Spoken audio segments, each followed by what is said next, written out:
ಒಂದು ಚಿಕ್ಕಬಳ್ಳಾಪುರದಿಂದ ಬಂದು ಕೋಟ್ಯಾಧಿಪತಿ ಆದ ಯಾರಪ್ಪ ಅದು? ಸೊ ವಾರೆನ್ ಬಫೆಟ್ ಅವರು ಗಾಡ್ ಆಫ್ ಇನ್ವೆಸ್ಟಿಂಗ್ ಅಂತೀವಿ. ಕ್ರಿಕೆಟ್ಗೆ ಸಚಿನ್ ತೆಂಡೂಲ್ಕರ್ ಹೆಂಗೋ ಸ್ಟಾಕ್ ಮಾರ್ಕೆಟ್ಗೆ ವಾರೆನ್ ಬಫೆಟ್. 2024 ಒಂದು ಮೊಮೆಂಟಮ್ ಸ್ಟಾಕ್ಸ್ಗೆ ಹ್ಯೂಜ್ ಮನಿ ಹಾಕ್ಬಿಟ್ಟೆ. ಯಾಕೆಂದ್ರೆ ತುಂಬ ಬಿದ್ದಿದ್ದಿಲ್ಲ, ಇಲ್ಲಿ ಮೇಲ್ಕೆ ಹೋಗುತ್ತೆ ಅಂತ ಹ್ಯೂಜ್ ಮನಿ ಹಾಕಿದೆ. ಅದು ಏರೇ ಇಲ್ಲ, ಇವತ್ತಿಗೂ ಏರಿಲ್ಲ. ಅದು ಇಲ್ಲಾಂದರೆ ನಿಮ್ಮ ದುಡ್ಡನ್ನ ಕಳ್ಕೊಳ್ಳೋಂಥ ಚಾನ್ಸಸ್ ಇರುತ್ತೆ, ಅಥವಾ ನಿಮ್ಮ ಸ್ಟಾಕ್ನ ಕಳ್ಕೊಳ್ಳೋಂಥ ಚಾನ್ಸಸ್ ಇರುತ್ತೆ. ಏನು ಬರ್ದಿರಾ ಕಾರ್ನ ಎತ್ಕೊಂಡ್ಬಂದು ನಾನು ಡ್ರೈವಿಂಗು ಹೈವೇಲಿ ಕಲಿತೀನಿ ಅಂದರೆ ಪಕ್ಕದಲ್ಲಿರೋರ್ಗೂ ಆಕ್ಸಿಡೆಂಟ್ ಆಗುತ್ತೆ, ನಿಮಗೂ ಆಕ್ಸಿಡೆಂಟ್ ಆಗುತ್ತೆ. ಸೊ ನೀವು ಹೇಳಿದ್ರೆ ಸಾಮಾನ್ಯ ಜನರು ಕೂಡ ಸ್ಟಾಕ್ ಮಾರ್ಕೆಟ್ನಲ್ಲಿ ಹಣ ಮಾಡ್ಬೋದು ಅಂತ ಹೇಳಿ ಅದು ಕೂಡ ಇಂಟ್ರಾಡೇನಲ್ಲಿ ಟ್ರೇಡಿಂಗ್ ಮಾಡ್ತಾ ಅದು ರಿಸ್ಕ್ ಅನ್ಸುತ್ತಾ ಅಥವಾ ರಿಸ್ಕ್ ಅನ್ಸಲ್ಲ? ಇದ್ರ ಬಗ್ಗೆ ಹೇಳ್ತೀರಾ? ನಾನು ಸ್ಟಾಕ್ ಮಾರ್ಕೆಟಲ್ಲಿ ಅದೇ option selling algo AI trading ಅಂತ ಎಲ್ಲ ಒಂದು ಯೂಟ್ಯೂಬ್ ವಿಡಿಯೋ ಎಲ್ಲ ನೋಡಿದ್ದೆ. ಅದನ್ನು ನೋಡಿ ಅದು ಹೇಗೆ ವರ್ಕ್ ಆಗುತ್ತೆ, ಆ್ಯಕ್ಚುಲಿ ನಾವು ಇನ್ವೆಸ್ಟ್ಮೆಂಟ್ ಹೇಗೆ ವರ್ಕ್ ಆಗುತ್ತೆ, ಅದೇನು ರಿಸ್ಕ್ ಇದೆ ಅಂತೆಲ್ಲ ಕಲಿಯೋಕ್ಕೆ ಇವತ್ತು ಬಂದಿದೆ. ನೋಡಿತ್ತು, ನನಗೂ ಇದ್ರ ಬಗ್ಗೆ ಏನೂ ನಾಲೆಜ್ ಇದ್ದಿರಲಿಲ್ಲ. ಆ್ಯಕ್ಚುಲಿ ಇದಕ್ಕೆ ಬಂದಮೇಲೆ ನನಗೆ ಇನ್ವೆಸ್ಟ್ಮೆಂಟ್ ಅಂದರೆ ಏನು, ಇಂಟ್ರಾಡೇ ಅಂದರೆ ಏನು, ಅಥವಾ ಕ್ಯಾಂಡಲ್ಸು ಪ್ರತಿಯೊಂದು ಸ್ವಲ್ಪ ಇವಾಗ ತಿಳ್ಕೊತಾ ಇದ್ದೀನಿ. ಇನ್ನೂ ಟ್ರೈನಿಂಗ್ ಇದೆ. ಡೈಲಿ ನಾನು 1000 ರೂಪಾಯಿ ಮಾಡ್ತೀನಿ ಅನ್ನೋದು ಗ್ಯಾಂಬ್ಲಿಂಗ್. 10% ದಿನಕ್ಕೆ ರಿಟರ್ನ್ಸ್ ತೆಗಿಯೋದು ಎಲ್ಲಾದರೂ ಸಾಧ್ಯನಾ? ನಿಮ್ಮ ಬೇರೆ ಯೂಟ್ಯೂಬ್ ಚಾನಲ್ಸಲ್ಲಿ ತಮ್ನೇಲ್ಸಲ್ಲಿ ನೋಡ್ಬೋದು, ಯೂಸಿಂಗ್ 10,000 ಕ್ಯಾಪಿಟಲ್ 10,000 ಪ್ರಾಫಿಟ್ ಅಂತ. 9 ಜನ ಪ್ರಾಫಿಟ್ ಮಾಡ್ತಾ ಇದ್ದಾರೆ. ಹೇಗೆ? ಅವ್ರ ಮೈಂಡ್ ಸೆಟ್ ಡಿಫ್ರೆಂಟ್ ಇರುತ್ತೆ, ಅವ್ರ ಅಪ್ರೋಚ್ ಡಿಫ್ರೆಂಟ್ ಇರುತ್ತೆ, ಅವ್ರಿಗೆ CAGR ಗೊತ್ತಿರುತ್ತೆ, ಕಾಂಪೌಂಡೆಡ್ ಆ್ಯನ್ಯಲ್ ಗ್ರೋತ್ ರೇಟ್ ಅಂದರೆ ಏನು ಗೊತ್ತಿರುತ್ತೆ, ಓಕೆನಾ, ರೂಲ್ ಆಫ್ 72 ಅಂದರೆ ಏನು ಗೊತ್ತಿರುತ್ತೆ. ಎಲ್ಲ ರೂಲ್ಸ್ನು ತಿಳ್ಕೊಳ್ಳಿ. ಮಾರ್ಕೆಟಲ್ಲಿ ಒಳ್ಳೆ ದುಡ್ಡಿದೆ, one who knows he will gain ಅಂತ ಐನ್ಸ್ಟೀನ್ ಅವರು ಅವಾಗೇ ಹೇಳಿದ್ದಾರೆ.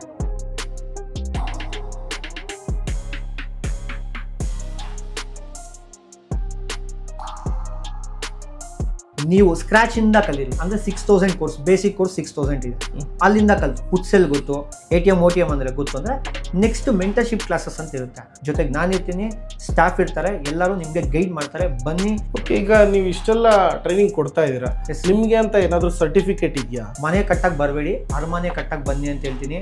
At least long term 15 years 10 years vision ಇಟ್ಕೊಂಡು ಬನ್ನಿ. ಅರಮನೆನೇ ಕಟ್ಟೋಣ. 10 ರೂಪಾಯಿ ಜಾಸ್ತಿ ಆದಮೇಲೆ ಯಾರ್ಯಾರಿಗೆ ಎಫೆಕ್ಟ್ ಆಗುತ್ತೆ? ಟ್ರಾವೆಲ್ಸ್ ಅವ್ರಿಗೆ ಎಫೆಕ್ಟ್ ಆಗುತ್ತೆ. ಸೊ ಇಂಪೋರ್ಟ್ ಎಕ್ಸ್ಪೋರ್ಟ್ ಬಿಸ್ನೆಸ್ಗೆ ಎಫೆಕ್ಟ್ ಆಗುತ್ತೆ. ಇವಾಗ 50 ರೂಪಾಯಿ ಇರೋ ಹೋಟ್ಲಲ್ಲಿ ಚಿತ್ರಾನ್ನ 60 ರೂಪಾಯಿ 70 ರೂಪಾಯಿಗೆ ಮಾಡ್ತಾರೆ. ಸ್ನೇಹಿತರೆ, ಎಲ್ರಿಗೂ ನಮಸ್ಕಾರ. ಮತ್ತೊಮ್ಮೆ MVP ಕನ್ನಡ ಚಾನಲ್ಗೆ ಸ್ವಾಗತ. ಸ್ನೇಹಿತರೆ, ಇವತ್ತಿನ ವಿಡಿಯೋ ಹೇಗಿದೆ ಅಂದರೆ, ಒಂದು ಚಿಕ್ಕಬಳ್ಳಾಪುರ ಅಂತಕ್ಕಂಥ ಊರಿನಿಂದ ಬಂದಿರತಕ್ಕಂಥ ಹುಡುಗ ಬೆಂಗಳೂರಿಗೆ ಇವತ್ತು ಕೋಟ್ಯಾಧಿಪತಿ ಆಗಿದ್ದಾನೆ. ಅದು ಕೂಡ 27 ವರ್ಷದ ಬಾಲಕ, ಕೋಟ್ಯಾಧಿಪತಿ. ಆ ಕೋಟ್ಯಾಧಿಪತಿ ಸ್ಥಾಪನೆ ಮಾಡಿರ್ತಕ್ಕಂಥ ಸಂಸ್ಥೆನೇ ಟ್ರೇಡಿಂಗ್ ಹಬ್ಬು. ಹೌದು ಸ್ನೇಹಿತರೆ, ಸೊ ಇದೇ ಥರ ಬೆಂಗಳೂರಲ್ಲಿ ಮತ್ತು ಮೈಸೂರಲ್ಲೂ ಎರಡೂ ಕಡೆಯಲ್ಲೂ ಕೂಡ ಟ್ರೇಡಿಂಗ್ ಹಬ್ ಅಂತಕ್ಕಂಥ 2 ಸಂಸ್ಥೆನ ಸ್ಥಾಪನೆ ಮಾಡಿದ್ದಾರೆ. ಆ 27 ವರ್ಷದ ಹುಡುಗ ಇವತ್ತು ಕೋಟ್ಯಾಧಿಪತಿ. ಅದೇ ರೀತಿ ಅವ್ರ ಥರನೇ ಇನ್ನೂ ಸಾವಿರಾರು ವಿದ್ಯಾರ್ಥಿಗಳನ್ನ ಟ್ರೈನ್ ಮಾಡಿ ಬಿಡ್ತಾ ಇದ್ದಾರೆ ಇದೇ ಟ್ರೇಡಿಂಗ್ ಹಬ್ ಸಂಸ್ಥೆಯಲ್ಲಿ. ಸೊ ಇಲ್ಲೆಲ್ಲ ನೋಡ್ತಾ ಇರ್ಬೋದು, ಅರೌಂಡ್ 5000+ ಸ್ಟೂಡೆಂಟ್ಸ್ ಎಲ್ಲ ಇಲ್ಲಿ ಟ್ರೈನಿಂಗ್ ತಗೊಂಡು ಹೋಗಿದ್ದಾರೆ. ಸೊ ಇದ್ರ ಬಗ್ಗೆ ಕಂಪ್ಲೀಟ್ ಮಾಹಿತಿನ ತಿಳಿಸ್ಕೊಡ್ತೀನಿ. So trading hub Bengaluru West of Chord Road Krishna Vaibhav hotel ಮೇಲ್ಗಡೆ ಫಸ್ಟ್ ಫ್ಲೋರಲ್ಲಿದೆ, ಮತ್ತು ಮೈಸೂರಲ್ಲಿದೆ. ಎಲ್ಲ ಅಡ್ರೆಸ್ಸು ಕೂಡ ನಿಮ್ಗೆ ಆಲ್ರೆಡಿ ಡಿಸ್ಕ್ರಿಪ್ಷನಲ್ಲಿ ಹಾಕಿದ್ದೀನಿ, ಅಲ್ಲೂ ಕೂಡ ಎನ್ಕ್ವೈರಿ ಮಾಡ್ಕೋಬೋದು. ಸೊ ಯಾರಿಗೆಲ್ಲ ಟ್ರೇಡಿಂಗ್ ಬಗ್ಗೆ ಆಸಕ್ತಿ ಇದೆಯೋ, ಆ ಟ್ರೇಡಿಂಗ್ ಹಬ್ ಅಂತಕ್ಕಂಥ ಸಂಸ್ಥೆಯಲ್ಲಿ ಏನೆಲ್ಲ ತೋರಿಸ್ತೀವಿ, ಏನೆಲ್ಲ ಅವ್ರು ಹೇಳ್ತಾರೆ, ಪ್ರತಿಯೊಂದು ಡೀಟೇಲ್ಸ್ನ ಕಲೆಕ್ಟ್ ಮಾಡೋಣ. ಸೊ ಬನ್ನಿ. ಒಂದು ಚಿಕ್ಕಬಳ್ಳಾಪುರದಿಂದ ಬಂದು ಕೋಟ್ಯಾಧಿಪತಿ ಆದ ಯಾರಪ್ಪ ಅದು? ಹೌದು ಸ್ನೇಹಿತರೆ, ಟ್ರೇಡಿಂಗ್ ಹಬ್ ಸಂಸ್ಥೆಯ ಮಾಲೀಕರಾದಂಥ ನವೀನ್ ಅವರು ಸೊ ನಮ್ಮ ಜೊತೆ ಜಾಯಿನ್ ಆಗ್ತಾರೆ. ಸರ್ ನಮಸ್ಕಾರ. ನಮಸ್ಕಾರ. ಹೇಗಿದ್ದೀರಾ ಸರ್? ಚೆನ್ನಾಗಿದ್ದೀನಿ, ನೀವು ಸರ್? ನಾನು ಚೆನ್ನಾಗಿದ್ದೀನಿ. ಸೊ ಎಷ್ಟೋ ಜನಕ್ಕೆ ಇದ್ರ ಬಗ್ಗೆ ಒಂದು ಮಾಹಿತಿ ಕೊಡ್ತಾ ಇದ್ದೀವಿ ಅನ್ನೋದಕ್ಕಿಂತ ಒಂದು ವಿಶೇಷ ಏನಪ್ಪ ಅಂದರೆ, 27 ವರ್ಷದ ಹುಡುಗ ಕೋಟ್ಯಾಧಿಪತಿ ಆಗೋಕ್ಕೆ ಸಾಧ್ಯನಾ? ಏನಾದರೂ ತಾತಂದು ಅಪ್ಪಂದು ಆಸ್ತಿ ಇದ್ದಿದ್ದು ಏನಾದರೂ ಪ್ಲಸ್ ಮಾಡ್ಕೊಂಡ್ರೆ, ಆ್ಯಡ್ ಮಾಡ್ಕೊಂಡ್ರೆ ಅಂತ ಒಂದು ಯಕ್ಷ ಪ್ರಶ್ನೆ ಓಡ್ತಾ ಇರುತ್ತೆ. ನಿಜವಾಗ್ಲೂ ನೀವೇ ಸ್ವತಃ ದುಡ್ದು ಕೋಟ್ಯಾಧಿಪತಿ ಆದ್ರ ಅಥವಾ ತಾತಂದು ಅಪ್ಪಂದು ಸೇರಿಸಿ ಕೋಟ್ಯಾಧಿಪತಿ ಆದ್ರ? ನಮ್ಮ ತಾತಂದು ಅಪ್ಪಂದು ಯಾವುದು ಆಸ್ತಿ ಇಲ್ಲ ಸರ್, ಓಕೆನಾ. ಸೊ ನಾವು ಇಲ್ಲಿ ಏನು ಈ ಟ್ರೇಡಿಂಗ್ ಹಬ್ ಕಟ್ಟಿದ್ದೀವಿ, ಏನು 8 digit ಫಿಗರ್ ಮಾಡಿದ್ದೀವಿ, ಅದು ನನ್ನ ಸ್ವಂತ ಇದರಿಂದ ಕಟ್ಟಿರುವಂಥ ಬ್ರ್ಯಾಂಡು ಸರ್. ಇದು ನಿಮ್ಮ ಶ್ರಮ? ನಮ್ಮ ಶ್ರಮ ಇದು ಕಟ್ಟಿರುವಂಥ ಬ್ರ್ಯಾಂಡು. ಇದೇ ಟ್ರೇಡಿಂಗಿಂದ ಮಾಡಿರೋದು? Yes sir. ಅರ್ಧ ಟ್ರೇಡಿಂಗಿಂದ, ಅರ್ಧ ನನಗೆ ಜನರು ಕೊಟ್ಟಿರುವಂಥ ದುಡ್ಡು. ಅವರಿಂದನೂ ಸ್ವಲ್ಪ ಮೇಲೆ ಬಂದಿದ್ದೀನಿ, ನನ್ನ ಶ್ರಮದಿಂದನೂ ಸ್ವಲ್ಪ ಮೇಲೆ ಬಂದಿದ್ದೀನಿ ಸರ್. ಒಟ್ಟಿನಲ್ಲಿ ಕೋಟ್ಯಾಧಿಪತಿ ಅನ್ಸ್ಕೊಂಡಿದ್ದೀರಾ, ಅದು ನಿಮ್ಮ ಶ್ರಮದಿಂದನೇ ಅನ್ಸ್ಕೊಂಡಿರೋದಲ್ವಾ? 8 digit ಫಿಗರಲ್ಲಿ ಇದ್ದೀವಿ. Super sir. ಈ ಟ್ರೇಡಿಂಗ್ ಹಬ್ನ ಸ್ಥಾಪನೆ ಮಾಡಬೇಕು ಅಂತೇಳಿ ಹೇಗೆ ಅನ್ನಿಸ್ತು? ಸೊ ಇದ್ರ ಬಗ್ಗೆ ಏನು ಹೇಳಕ್ಕೆ ಇಷ್ಟಪಡ್ತೀರಾ? ಸೊ ಏನು ಉದ್ದೇಶ ನಿಮ್ಮದು? ಇವತ್ತು ಈ ಸ್ಥಾಪನೆ ಕಟ್ಟಿದ್ದೀರಾ ಈ ಸಂಸ್ಥೆನ, ಸೊ ನೆಕ್ಸ್ಟ್ ಉದ್ದೇಶ ಏನು, ಹೇಗೆ ಅನ್ನಿಸ್ತು? ಇದ್ರ ಬಗ್ಗೆ ಸ್ವಲ್ಪ ಮಾಹಿತಿ ಕೊಡಿ ನಮಗೆ. ಸೊ ಸರ್ ನನಗೆ ಈ ಟ್ರೇಡಿಂಗ್ ಹಬ್ ಅನ್ನೋದು ಕಟ್ಟಬೇಕು ಅಂತ ಅನಿಸಿದ್ದು, ನಾನು ಕಲಿಯುವಾಗ ಇನ್ವೆಸ್ಟ್ಮೆಂಟ್ಸ್ ಆಗಲಿ ಟ್ರೇಡಿಂಗನ್ನು ಕಲಿಬೇಕು ಅಂತಿದ್ದಾಗಲಿ ಕೋರ್ಸಸ್ ಇತ್ತಲ್ಲ, ಆ ಕೋರ್ಸಸ್ ಪ್ರೈಸ್ ಎಲ್ಲ 1 ಲಕ್ಷ 1.5 ಲಕ್ಷ ಕೊಟ್ಟು ಕಲ್ತಿದ್ದು. ನಾನು ಕಲಿಯುವಾಗ 1.5 ಲಕ್ಷ ಕೊಟ್ಟು ಕಲ್ತಿದ್ದೀನಿ. ಅದು ಚೆನ್ನೈ ಒಬ್ಬರ ಹತ್ರ, ನನ್ನ ಗುರುಗಳು ಚೆನ್ನೈಯಲ್ಲಿರೋದು. But whatever it may be, ಮಾರ್ವಾಡಿಗಳು ಆಗಿರಲಿ, ಗುಜರಾತಿಯನ್ಸ್ ಆಗಿರಲಿ, ಅವ್ರಿಗೆ ಸ್ಟಾಕ್ ಮಾರ್ಕೆಟ್ ಅನ್ನೋದು ಅವ್ರ ನರ ಬ್ಲಡ್ಡಲ್ಲಿರುತ್ತೆ. ಬಟ್ ಕರ್ನಾಟಕ ಜನತೆಗೆ ಸ್ಟಾಕ್ ಮಾರ್ಕೆಟ್ ಅಂದರೆ ಐಡಿಯಾನೇ ಇಲ್ಲ. ಅವ್ರಿಗೆ ಇನ್ವೆಸ್ಟ್ಮೆಂಟ್ಸ್ ಅಂದರೆ ಏನು, ಲ್ಯಾಂಡಲ್ಲಿ ಇನ್ವೆಸ್ಟ್ ಮಾಡಬೇಕು, ಸಾಫ್ಟ್ವೇರ್ ಡಬ್ಬಲ್ಲಿ ಇನ್ವೆಸ್ಟ್ ಮಾಡಬೇಕು, ಇಷ್ಟು ಮಾತ್ರ ಗೊತ್ತಿದೆ. ಡಿಜಿಟಲ್ ಡಬ್ಬ ಇನ್ವೆಸ್ಟಿಂಗ್ ಏನು ಅಂದರೆ ಗೊತ್ತಿಲ್ಲ ಅವ್ರಿಗೆ. ಸೊ ಸ್ಟಾಕ್ ಮಾರ್ಕೆಟ್ ಅನ್ನೋದು ಒಂದು ಡಿಜಿಟಲ್ ಪ್ಲ್ಯಾಟ್ಫಾರ್ಮ್, ಯಾರು ಬೇಕಾದರೂ ಇನ್ವೆಸ್ಟ್ ಮಾಡ್ಬೋದು. ಆ್ಯಂಡ್ ಲೀಸ್ಟ್ ಪ್ರೈಸಲ್ಲಿ ಸಿಗಬೇಕು ಅನ್ನೋದೇ ನನ್ನ ಥಿಂಕಿಂಗ್. ಲೀಸ್ಟ್ ಪ್ರೈಸ್ ಅಂದರೆ ಏನು, ಒಂದು 5,000ದಲ್ಲಿ 6,000ದಲ್ಲಿ ಈ ಥರ ಕೋರ್ಸ್ ಯಾರು ಇರಲಿಲ್ಲ.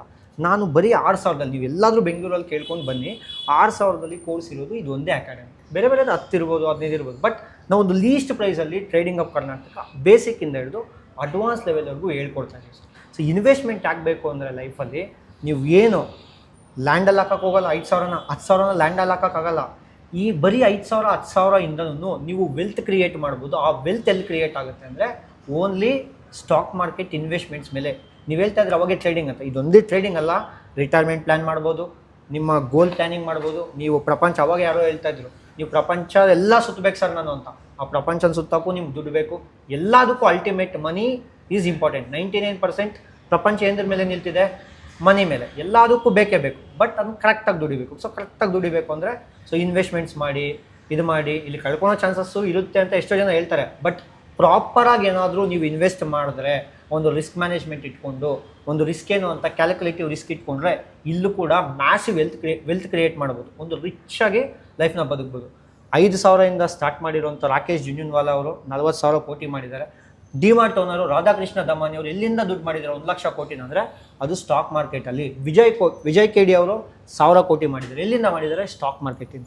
ಬಟ್ ಸ್ಟಾಕ್ ಮಾರ್ಕೆಟಲ್ಲಿ ಯಾರು ಕಾಣಿಸ್ತಾ ಇರಲ್ಲ ಅಷ್ಟೇ, ಬಿಕಾಸ್ ಇದು ಡಿಜಿಟಲ್ ಅಸೆಟ್. ಅದಕ್ಕೆ ಯಾರಿಗೂ ಕಾಣಿಸ್ತಾ ಇಲ್ಲ. ಎಲ್ಲರಿಗೂ ನಮ್ಮ ಟಿವಿನಲ್ಲಿ ಏನು ತೋರಿಸ್ತಾರೆ, ಕ್ರಿಕೆಟು, ನ್ಯೂಸಸ್ಸು, ಪಾಲಿಟಿಕ್ಸ್.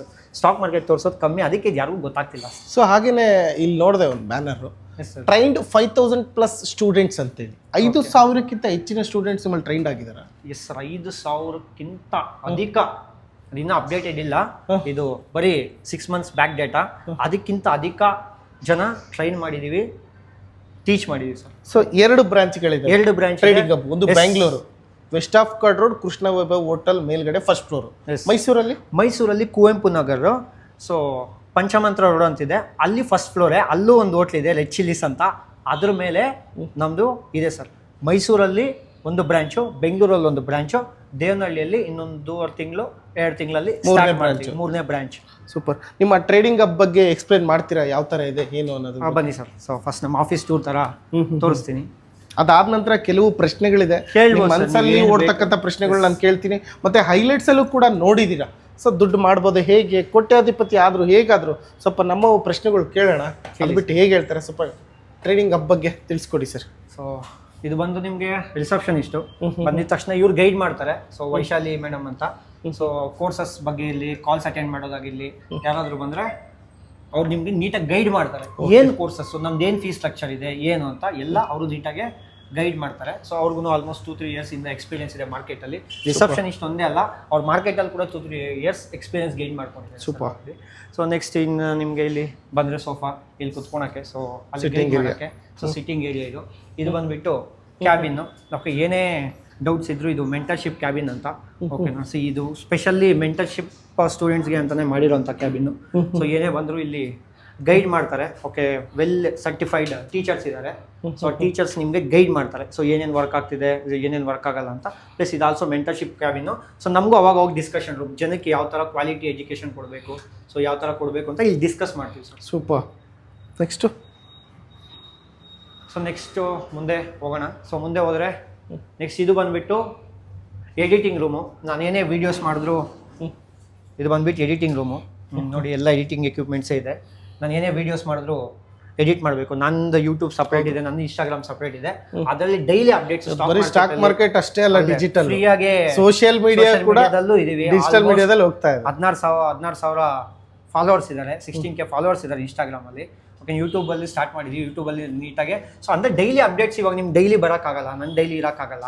ಓಕೆನಾ, ಡೈಲಿ ಅಪ್ಡೇಟ್ ಡಿಜಿಟಲ್ ಮುಖಾಂತರ ನಾವು ಕಳಿಸ್ಬೇಕು ಅನ್ನೋಕ್ಕೆ ನಾವು ಪ್ಲಾಟ್ಫಾರ್ಮ್, ಸೋಷಿಯಲ್ ಮೀಡಿಯಾ ಪ್ಲಾಟ್ಫಾರ್ಮ್ ಮಾಡಿದ್ದೀವಿ. ಸೊ ನೆಕ್ಸ್ಟ್ ಬಂದ್ಬಿಟ್ಟು ಸೊ ಓಕೆನಾ. ನೆಕ್ಸ್ಟ್ ಇದು ನನ್ನ ಕೋಟ್ಸು. ಸೂಪರ್. ಸೊ ಇದು ಇವರೇ ವಾರೆನ್ ಬಫೆಟ್ ಅಂದರೆ never depend on single income, make investment to create a secondary source of. ಯಾರು ಒಂದು ಇನ್ವೆಸ್ಟ್ಮೆಂಟ್ನ ನಂಬ್ಕೊಂಡಿರ್ತಾರೋ ಅವರು ಯಾವತ್ತೂ ವೆಲ್ತ್ ಕ್ರಿಯೇಟ್ ಮಾಡೋಕ್ಕಾಗಲ್ಲ. ಯಾರು ಸೆಕೆಂಡ್ರಿ ಸೋರ್ಸ್ ಆಫ್ ಇನ್ಕಮ್ನ ಕ್ರಿಯೇಟ್ ಮಾಡ್ಕೊತಾರೋ ಅವ್ರು ರಿಚ್ ಆಗ್ಬೋದು ಅನ್ನೋದೇ ವಾರೆನ್ ಬಫೆಟ್ ಅವರ ಸ್ಟ್ರಾಟಜಿ. ಸೊ ವಾರೆನ್ ಬಫೆಟ್ ಅವರು ಗಾಡ್ ಆಫ್ ಇನ್ವೆಸ್ಟಿಂಗ್ ಅಂತೀವಿ. ಕ್ರಿಕೆಟ್ಗೆ ಸಚಿನ್ ತೆಂಡೂಲ್ಕರ್ ಹೆಂಗೋ ಸ್ಟಾಕ್ ಮಾರ್ಕೆಟ್ಗೆ ಇವರು Warren Buffett the god of investing stock ಮಾರ್ಕೆಟಲ್ಲಿ. ಸರ್ ಇದೇನು ಗೂಳಿನ ಸರ್ ಇದು? ಏನಿದು? ಇದು ಗೂಳಿ ಅಂತಾರೆ ಸರ್.